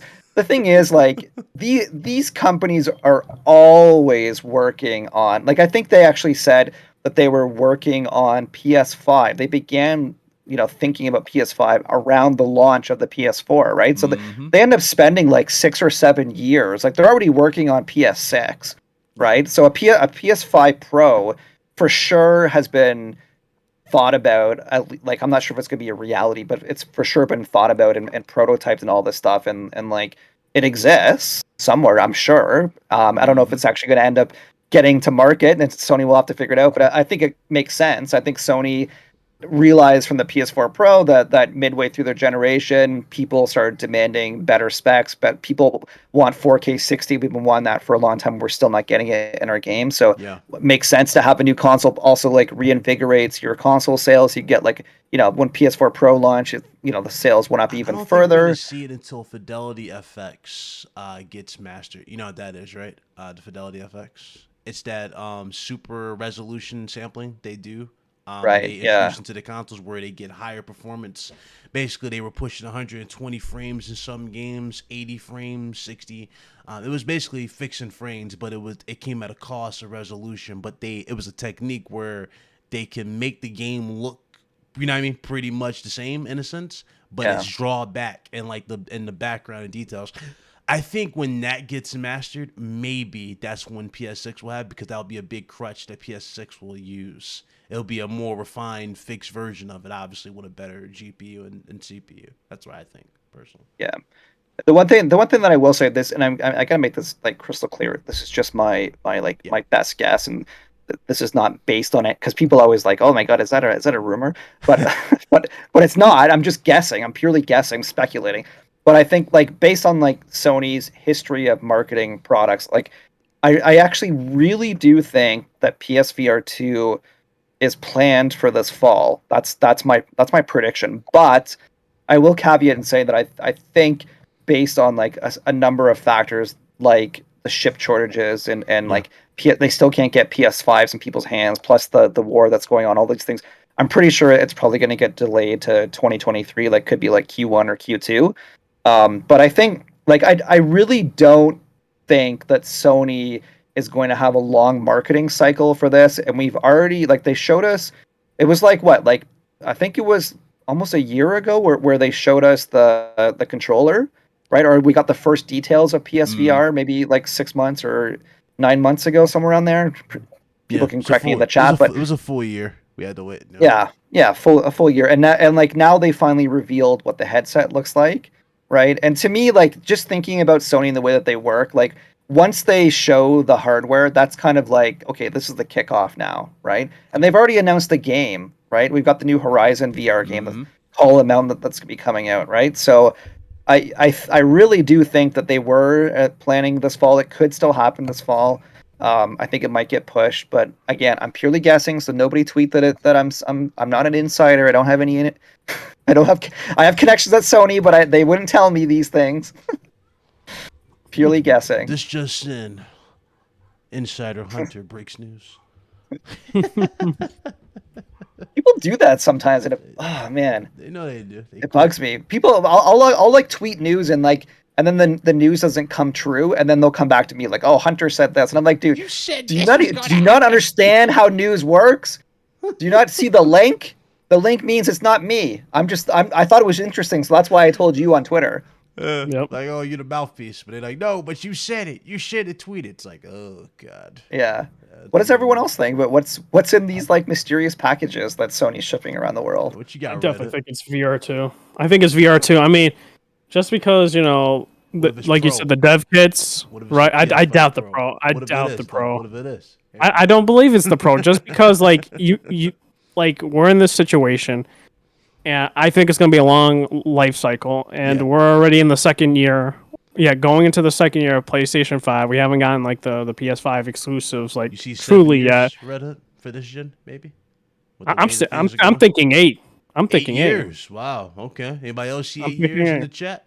Who else sees 8 years? You see 8 I'm years? thinking 8 just because like I think Pro they'll introduce that Okay. probably 2024. Mm. That's what I'm thinking. It's 2024. Do I want that to happen? No. But just because of what the situation that we're in currently, and one being able to get systems, I definitely feel like this is going to be a longer generation, and we haven't gotten a lot of PlayStation 5 exclusives as well as multi-platform like current gen. I don't know why I'm calling them like next gen exclusives, like current gen exclusives. So it's like we're waiting a while just for that to even happen, and it is what it is. But I could also see it being a slim model. I could also be seeing, but then you can make arguments that would they allocate sources like that just because of shortages, and it's like that's also a compelling argument to make.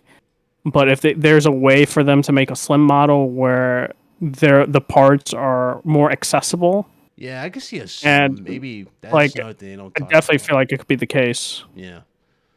The thing about dropping the slim though, Red Hood, if this was the case and this was slims, it would be I think it wouldn't be well received. Let me tell you why. They just started selling those plates. That's See, I'm true. going with this. You know what I'm talking about? So people are already trying to upgrade them, change the plates and all that. And remember I said that was like my worst fear. Remember that, Blaze?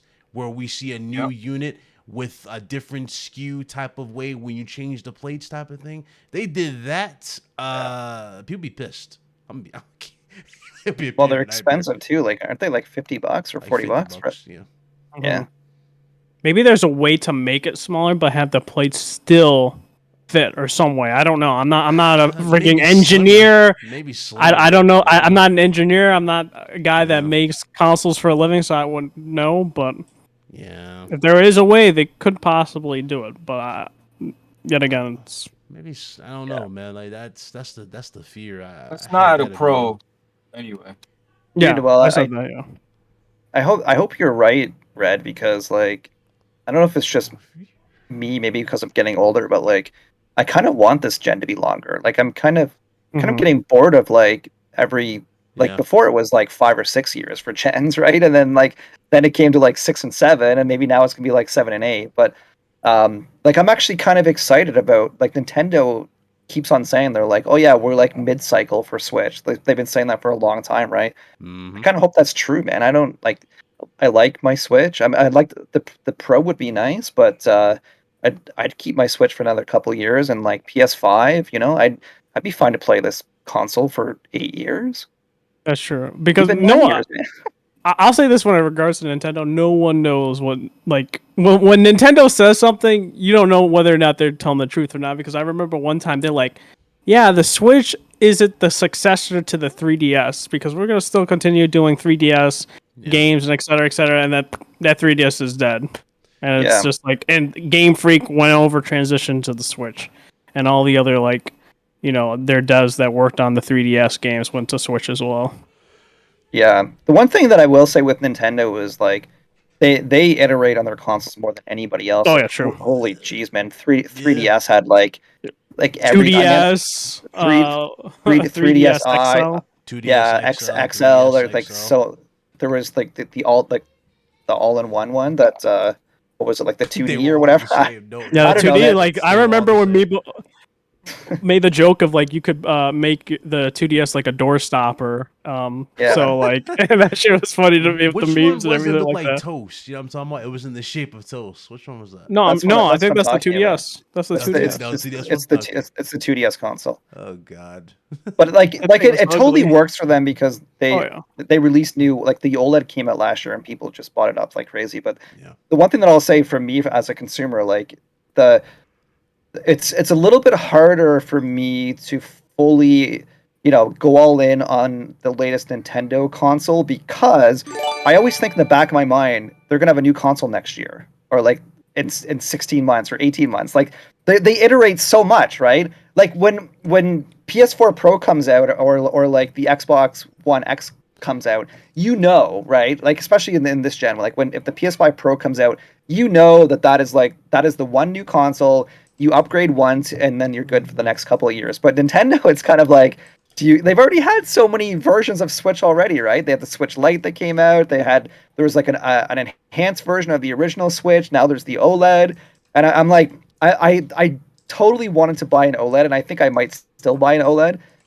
But it's kind of like now I'm thinking like, oh, maybe I should just wait like another 8 months. The next Nintendo console's coming out this fall probably. OLED Plus, OLED XL. You know what's crazy? Just that you mentioned it like sparked a thing I just remembered was there were some stories and articles going around that people were doing emulation for the Switch on the Steam Deck and Nintendo's pulling those like videos off and stuff like that for emulation for the Steam Deck for their games. Yeah, I Which saw I- that. I'm not that's crazy. surprised. Like What up, their Muscle hands like pretty Monkey? far reaching Oh yeah. from a legal perspective. Mm-hmm.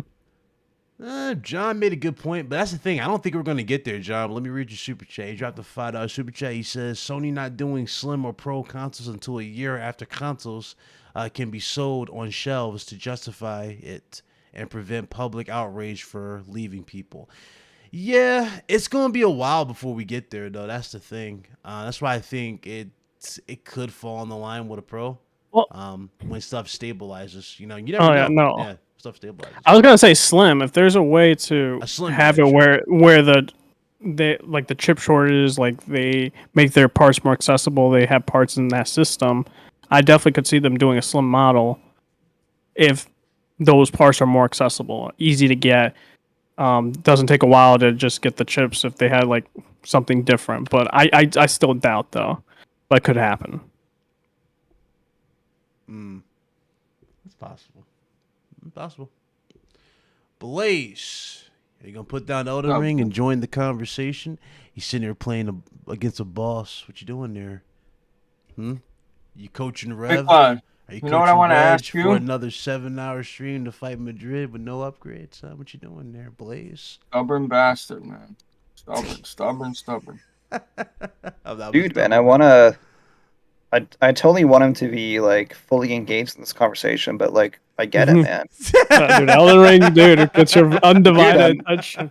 My PlayStation's in another room. If my PlayStation was in this room, like I don't know. What's Just gonna be happen, playing it dude. during the Exactly. Elden podcast. Ring makes, I makes can't say. everybody antisocial. Nobody wants to do anything when they have Elden Ring in front. What are you doing, Blaze? What's happening? Join us, my Blaze. friend. Join us, Blaze. Wake up. Can't escape us. 97%, man. Dude, You just you know I was it's just that damn good, man. You gotta like. Who cares about social life when you got a 97%? what level are you, Hunter? Oh, I am 97. Jesus. Wow. You're up there too, huh? Is it maxed out at Yeah. 100 or is it above 100? Does it go? No, 100? I No, seen a you guy. No, was you can 300. go. No, the one- 300. Dude, Oh, why I'm Jesus. actually 97 because I actually was like level 70 something like pretty recently, but Bit, you mentioned that you were fighting that guy in the tower in Yeah. Khalid. Mhm. That dude, So I beat that dude, and he gives you a lot of runes. Okay, a lot, like how one of the many? highest. Is it The- more the- than what's the name on the battlefield? Radon. Yeah, it's more than Radon. So it's Yeah. more than Jeez. 70,000. Jesus. Yeah. I think the Yeah, because Yeah, he gives you 70. He gives you it could be like 70,000. Yeah. it could be like it tied. It's Okay, It's, okay. it's like I think it's. I'm pretty sure it's more, but it's like it's very close. Could even it could be a little bit more Well, than get that. me excited. 'Cause I'm streaming this but shit I got after we end I got this so podcast. much. Oh man. I got so much from him, and if you actually learn his patterns and you can kill him within just like a minute or two, right? So what I did, because I got enough runes that I could level up twice after just beating him, and I was like, damn, this is amazing. So I put down my gold sign. I did that. I don't actually usually grind in these games, but I was like, this dude gives me so many runes, and he's so hard. I want to help other players, and I just want to get. So there were some spells that were like ridiculously high level that I couldn't use, and I'm like, I'm gonna spend an hour, and I got like 20 levels, man. Like, it's this dude's ridiculous for grinding. I gotta learn this guy's patterns. I thought I do. It's like he does that stabbing move where like you know what I'm talking about, when he stabs, he pulls the sword back and it like gets you on the side. That throws me off guard so many damn times. Then he does the spinning move, which is like a one hit KO type of thing. It's like Jesus. Yeah, So, that he has like his second swirling. phase is like a stretch. He's like Mr. Fantastic. Is that what you're talking about? Like he's got a stretchy body, whereas like his torso like literally stretches like Mr. Fantastic. no way. Yeah. Oh shit! Because I You haven't gone down halfway. Oh, sorry, I got man, him spoilers. almost. I Shit. got him almost down to his half, like a millimeter away, and I just died from like that spinning Oh, kit, and it's Dude, like boom. dude, That's what he gets screws like me over. he gets twice as hard in his second phase. Oh damn! His first phase's easy as hell. Sorry, dude. Sorry. Cut this from the show. No spoilers, dude. So, I thought you at least got him like 3/4. I got close every time, and I just get screwed over because he does that jumping move. You know what I'm talking about? That jump high, and he like sweeps. He gets me with that every time. I'm like, okay, they got it. Oh Lord, what up, Medina? What boss is this? It's like the Kayla Tower. Yeah, The tower where you convert the rune into like its true final power form. or something like that. The power. Yeah. Of the rune. Yeah. You go into like the basement, and that's where you fight the dude. I ain't gonna lie, when I was going up top, I was thinking I was gonna run into a boss. Cause you know how like the way they had it set up with the elevator. Usually when you see an elevator, you're like, okay, boss about to happen or something. You see the little finger, it's like, is that thing about to come to life? I go touch it. It's like, okay, thank God it's not a boss. But when you go downstairs, like, oh, welcome to hell. That part. Dude, Jeez. that was like I loved and I hated that tower. Like people, I won't get into it too much, but people like majorly troll with their messages. Right? Absolutely, they do. Like I don't know if you fell victim to that, but there were so many times where people gave me directions, and I was like, okay, I'm like, sure, sounds pretty reasonable. No. Or they'll say hidden area, and then you'll hit the wall, and then you're like, nope, not hidden area. Dude, that is like the ultimate, like, longest running gag for sure. And I noticed now that in Elden Rings, like, before people were trolling and would be like, yeah, like hidden wall ahead or whatever, and then everyone would swing, and then you just hit, it's a regular wall, you feel like an idiot. Yeah. But now I see that a lot of people in Elden Ring are putting down the sign that just says liar ahead. Yeah. So I know right away, I'm like, okay, that's a regular wall, and anyone who puts their crap right in front of that sign, pretending that it's an actual invisible wall, now I know they're lying. Yeah. Jesus Christ. I saw it. You guys should like check it out too. I honestly don't recommend checking out Kotaku very much because I can't stand that website. But they are serious since they fell for the obvious bait on Twitter. I don't know if you've seen it, where the dude was like, he basically made like a fake account acting like he was 343, making an announcement saying that Halo was delayed.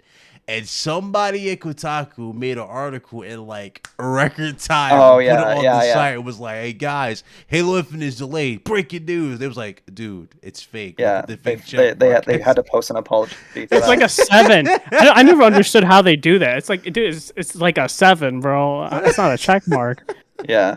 But Kotaku actually, like, I saw they tweeted recently that there's an article that was on like basically like the funniest messaging that they saw so far in Elden Ring, and like some of these messages are like really creative and really funny. Just go check it out, man, if you want to laugh.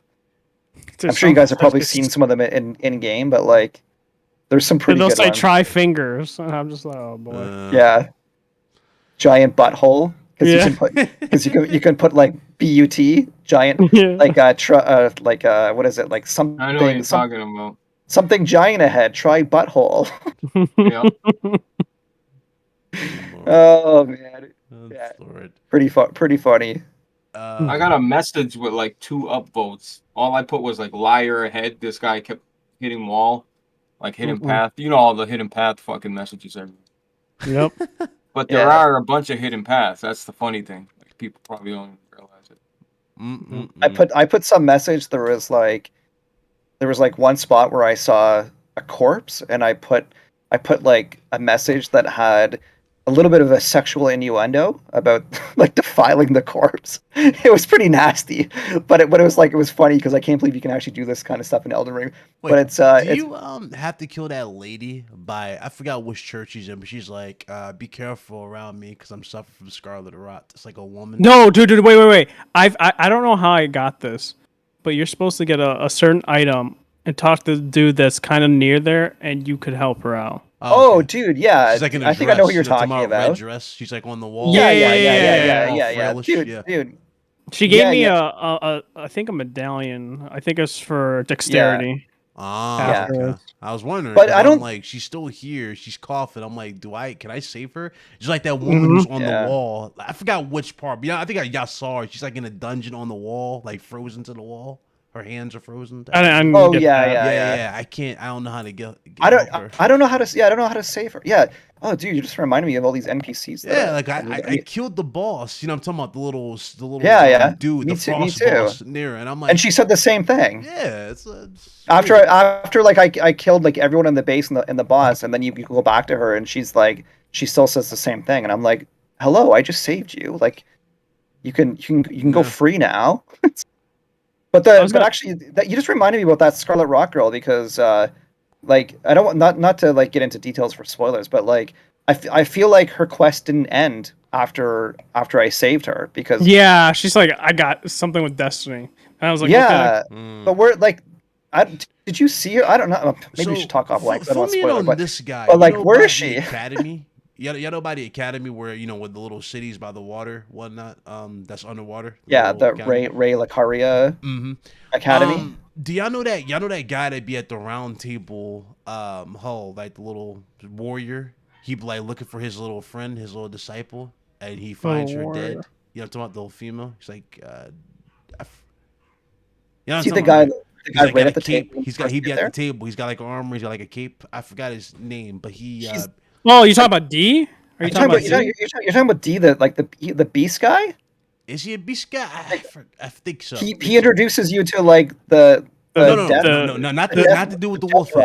Not the wolf, not him, not the wolf. No. We're talking about D. He has like a mask, and then he has like a person mask thing on his armor thing. I don't think he has a mask. He had like a basic looking knight, not basic. He had like.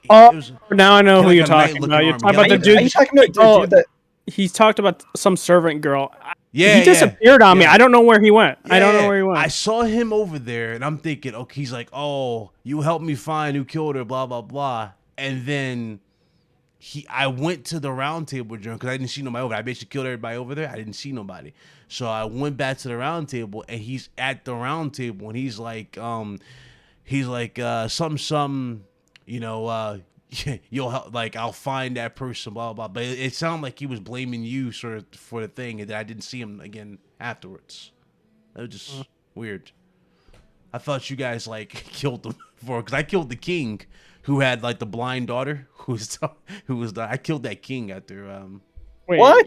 Yeah, wait, he wasn't even a king. He was a dude doing his service where he's trying to protect the sword. Dude, this is what I did. You're talking about the guy in like Lower Limgrave in the castle? Yeah, Is that he's talking your- about that one. So this is what happened. I did everything he said to Dude, do. Basically, like he's a good I guy. took the sword. I killed the the little demon. I got the sword back. Vice versa. Went to him, and he was like, yeah. Could you tell my daughter I'll be with her, vice versa. So I'm thinking, okay, sure, I'll go tell your daughter. That should be there. I go there and I see this big sword behind her. I'm thinking something just snapped on me. I was like, oh, did he kill his daughter? Because it's a big sword behind her and she's dead. And he's like sitting in this like chair all slumped over like he's depressed. And I'm like, did he kill her? And I asked her again, same dialogue, and I just wailed on him. When I wailed on him, No. So you were supposed to, like, from what I remember was, I went to the bonfire after I beat the boss again, and then he's like, "Oh, my duty is complete. You know, the sword is like entrusted to you." That's and then when I went to her, he was there crying, and there were these dead bodies over there because, those people killed him. Killed her or whatever. It didn't do that for me then. Well, I just didn't do it. Maybe it was bugs. Yeah, same I thing didn't do it that at the right timing. I had a different experience where I did what you did, Red, where like I went to the bonfire and I refreshed it. Then I talked to the guy, and he told me like keep the sword, everything is done. And then he said to go give a message to his daughter. And then I went to go find his daughter, and I found his daughter was dead with the sword, exactly like what you said, Bit. But I didn't see anyone there. Maybe I have to go back. Maybe I saw the dad there, and he was just like bawling and angry. Oh, I gotta go back then. How did I miss the guy? I just saw the girl and she was dead, and I started freaking out. I'm like, I killed her.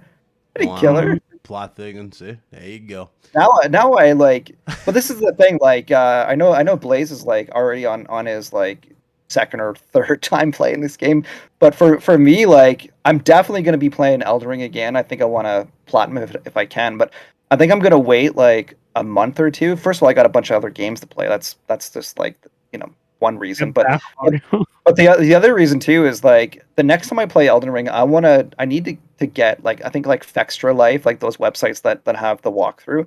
I want to follow that because like, man, like I had no choice because I missed out on a lot of shit.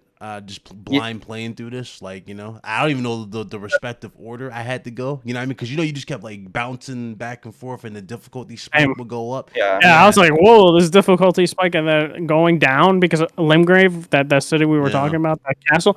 I literally just went there like 2 days ago because I didn't realize. Like, I was thinking, oh, there was gonna be a shard bearer there or something like that, and then I was like, oh no, there's not a shard bearer, and these enemies are so freaking under level for me right now. I'm just like one-shotting them with my sword. Yeah. There was there's that things one, like oh, God. I was just gonna say like the situation that we just talked about, like you almost knowing from software there might be some way to save her. Like maybe there might be something there. Yeah. Who killed her? Maybe it was like a boss that killed her, and you killed the boss before you finish that other quest. Yeah, maybe it's time. It's like time based or something. Guessing. Yeah, it could be time based, and you just don't know. Maybe could be time. Yeah, could be like that's true. Maybe if you like progress something to a certain degree, that's when she dies. I don't know. Yeah, like kind of like how that hidden boss. I don't know if y'all remember that dude from Bloodborne, the dude who turns into like a beast. You remember Hunter? Like when you see him around, you know what I'm talking about? Like it's like bodies around the first time you see him. He goes, "Hey, do you know there's a safe place to go?" And if you select Cathedral, he'll kill everybody in the Cathedral. He'll be waiting for you out in the courtyard. Yeah. Kind of you could do it where yeah. There was another place where you get him to like the experiments or whatever. Yeah, it turns to one of those aliens. Yeah, I did that. I was like, dude, you're a scumbag. All these bodies I said you're a Cathedral. You know the wild part about it? I didn't even my first time playing Bloodborne when I went against him. I dropped my controller and R2 got hit. He hit him once. He goes, "Oh, how dare you!" He transforms to the wolf. I didn't even know that he was going to do that. It just turned into a battle and I beat him. But it's like it's all about From Software games that unpredictability, stuff just happening in the world. But anyway, guys, this done turned into Elden Ring again. we love the game that much. Shout out to everybody who came through. This was episode 181. Fun episode. I hope you guys enjoyed. Definitely sound off in the comments. Do us a huge favor. Hit that like button. We do appreciate y'all. not much else to really say, man. I'll be streaming later on today some more of that Elden Ring. I do want to get back in the game and enjoy it, of course. Next week, the crew is excited, man. We got a very, very special guest next week, so it's probably not going to be no crazy gaming discussion we're going to have with this special guest, but we're looking forward to having her with us. So it's going to be a blast. Let's go ahead and get into these outros, and we're going to just close it out. I'm going to start with Red Hood. What's up, brother? Yeah. Tell them where to find you. Yeah, before I want to say shout out to Quantic Dream. Star Wars Eclipse come out 2027, 2028, and they announced that game in 2021. So shout out to them because that game is going to take a long time to come out, and they should have not announced that. And yeah, that's going to be Jesus. Yeah, that's what it's going to be the end of the PS5 cycle. But make sure to check me out, Resident 420 on YouTube. I'll be making already starting to write up a essay. A video essay on the Batman. I'm trying to write, I'm trying to have that thing 4 to 6 pages long in terms of a script. I'm trying to analyze everything in terms of cinematography, soundtrack, characters, story, etc., and all that.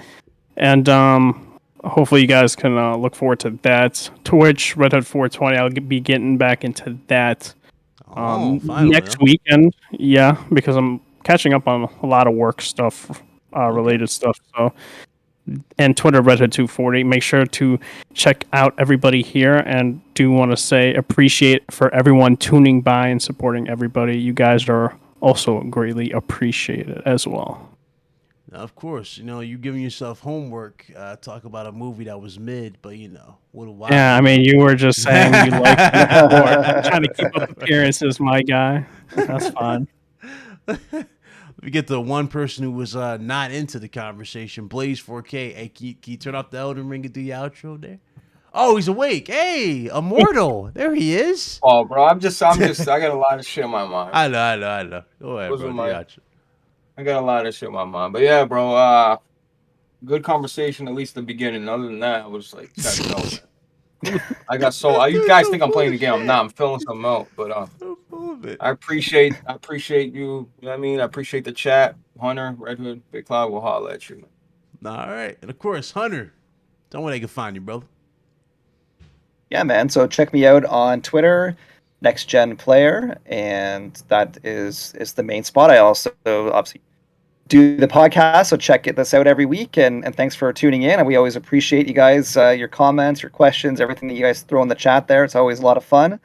And what else am I doing, man? I got I told you I write for Walmart's gaming magazine. Mm-hmm. I've got the latest issue of that's coming out channel, soon. Right? You should have a YouTube channel link. That'd be cool. No, I was streaming on Twitch for a while, but I can't. My son is getting to the age now where it's like if he sees me doing something with gaming and technology, he has to be there. So I'd have to stream with him because it's impossible to do it on my own at this point. So I haven't done as much streaming. I'm kind of waiting until he's a little bit older. Maybe he can be calm on stream. Yeah, maybe I can play with him. Yeah, we'll have to see. But I think my goal for this weekend is I just got 100% complete this Elden Ring. I got it. There's so many good games that I'm still playing, but I just can't put Elden Ring down. Yeah.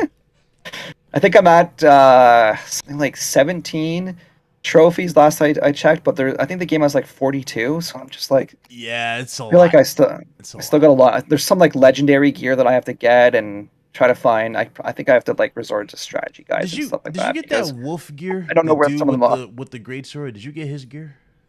Yeah. I don't think I got his full gear. I got his mask. Okay, yeah. I was talking about the mask. I don't have the gear. I want the gear. But I'm trying to remember that. I don't think I didn't find he didn't give it to me. Yeah, I know. I just earn it. I found another version. I don't know if it was actually his mask, but it's it's a clone of his his people's mask or whatever. Yeah, it looked the same. Dude. But yeah. Amazing. I really don't think I'm gonna 100% it this weekend, but I'm gonna try. It's gonna take a minute. It's gonna take a few months for you to 100% this. Like, the way dudes platinum Horizon Forbidden West, Forbidden West is straightforward compared to this. This is gonna take a few, weeks Yeah. of going through and explaining or going through everything. So that's how. Yeah, that man. is. But Just- yeah, I can see it. What you about to say? Lots of things for next week to talk about too. There's always that's the cool thing about this podcast here. We always new games coming out, always lots of drama happening on Twitter and Reddit and all the other sorts of places. So I'm sure there'll be some bombshells that we can talk about Dude, next week. we gonna have we're gonna nerd out next week. So it's gonna be a nerd out type of situation. It's gonna be a party next week. I can't wait to we get our special guests on next week. For those of you I've been asking, don't worry, I haven't forgot. We have a ton of special guests. I gotta confirm and just get on the show. I was trying to get more IGN associates in, so we're gonna see if we can sign those on for you guys, and we can talk to them on the show, and then we'll just rev out everything in terms of content, videos, the whole 9 yards with you all. So I haven't forgotten, ladies and gentlemen. I haven't forgotten. So don't worry. We'll be there when we be there. But till next time, we'll see you guys next week. I want you guys to enjoy your weekend. Y'all be safe, of course. Enjoy your games. And we'll see you guys on the next one. Y'all be blessed. Y'all be easy. And we are most certainly out of here. Later, guys.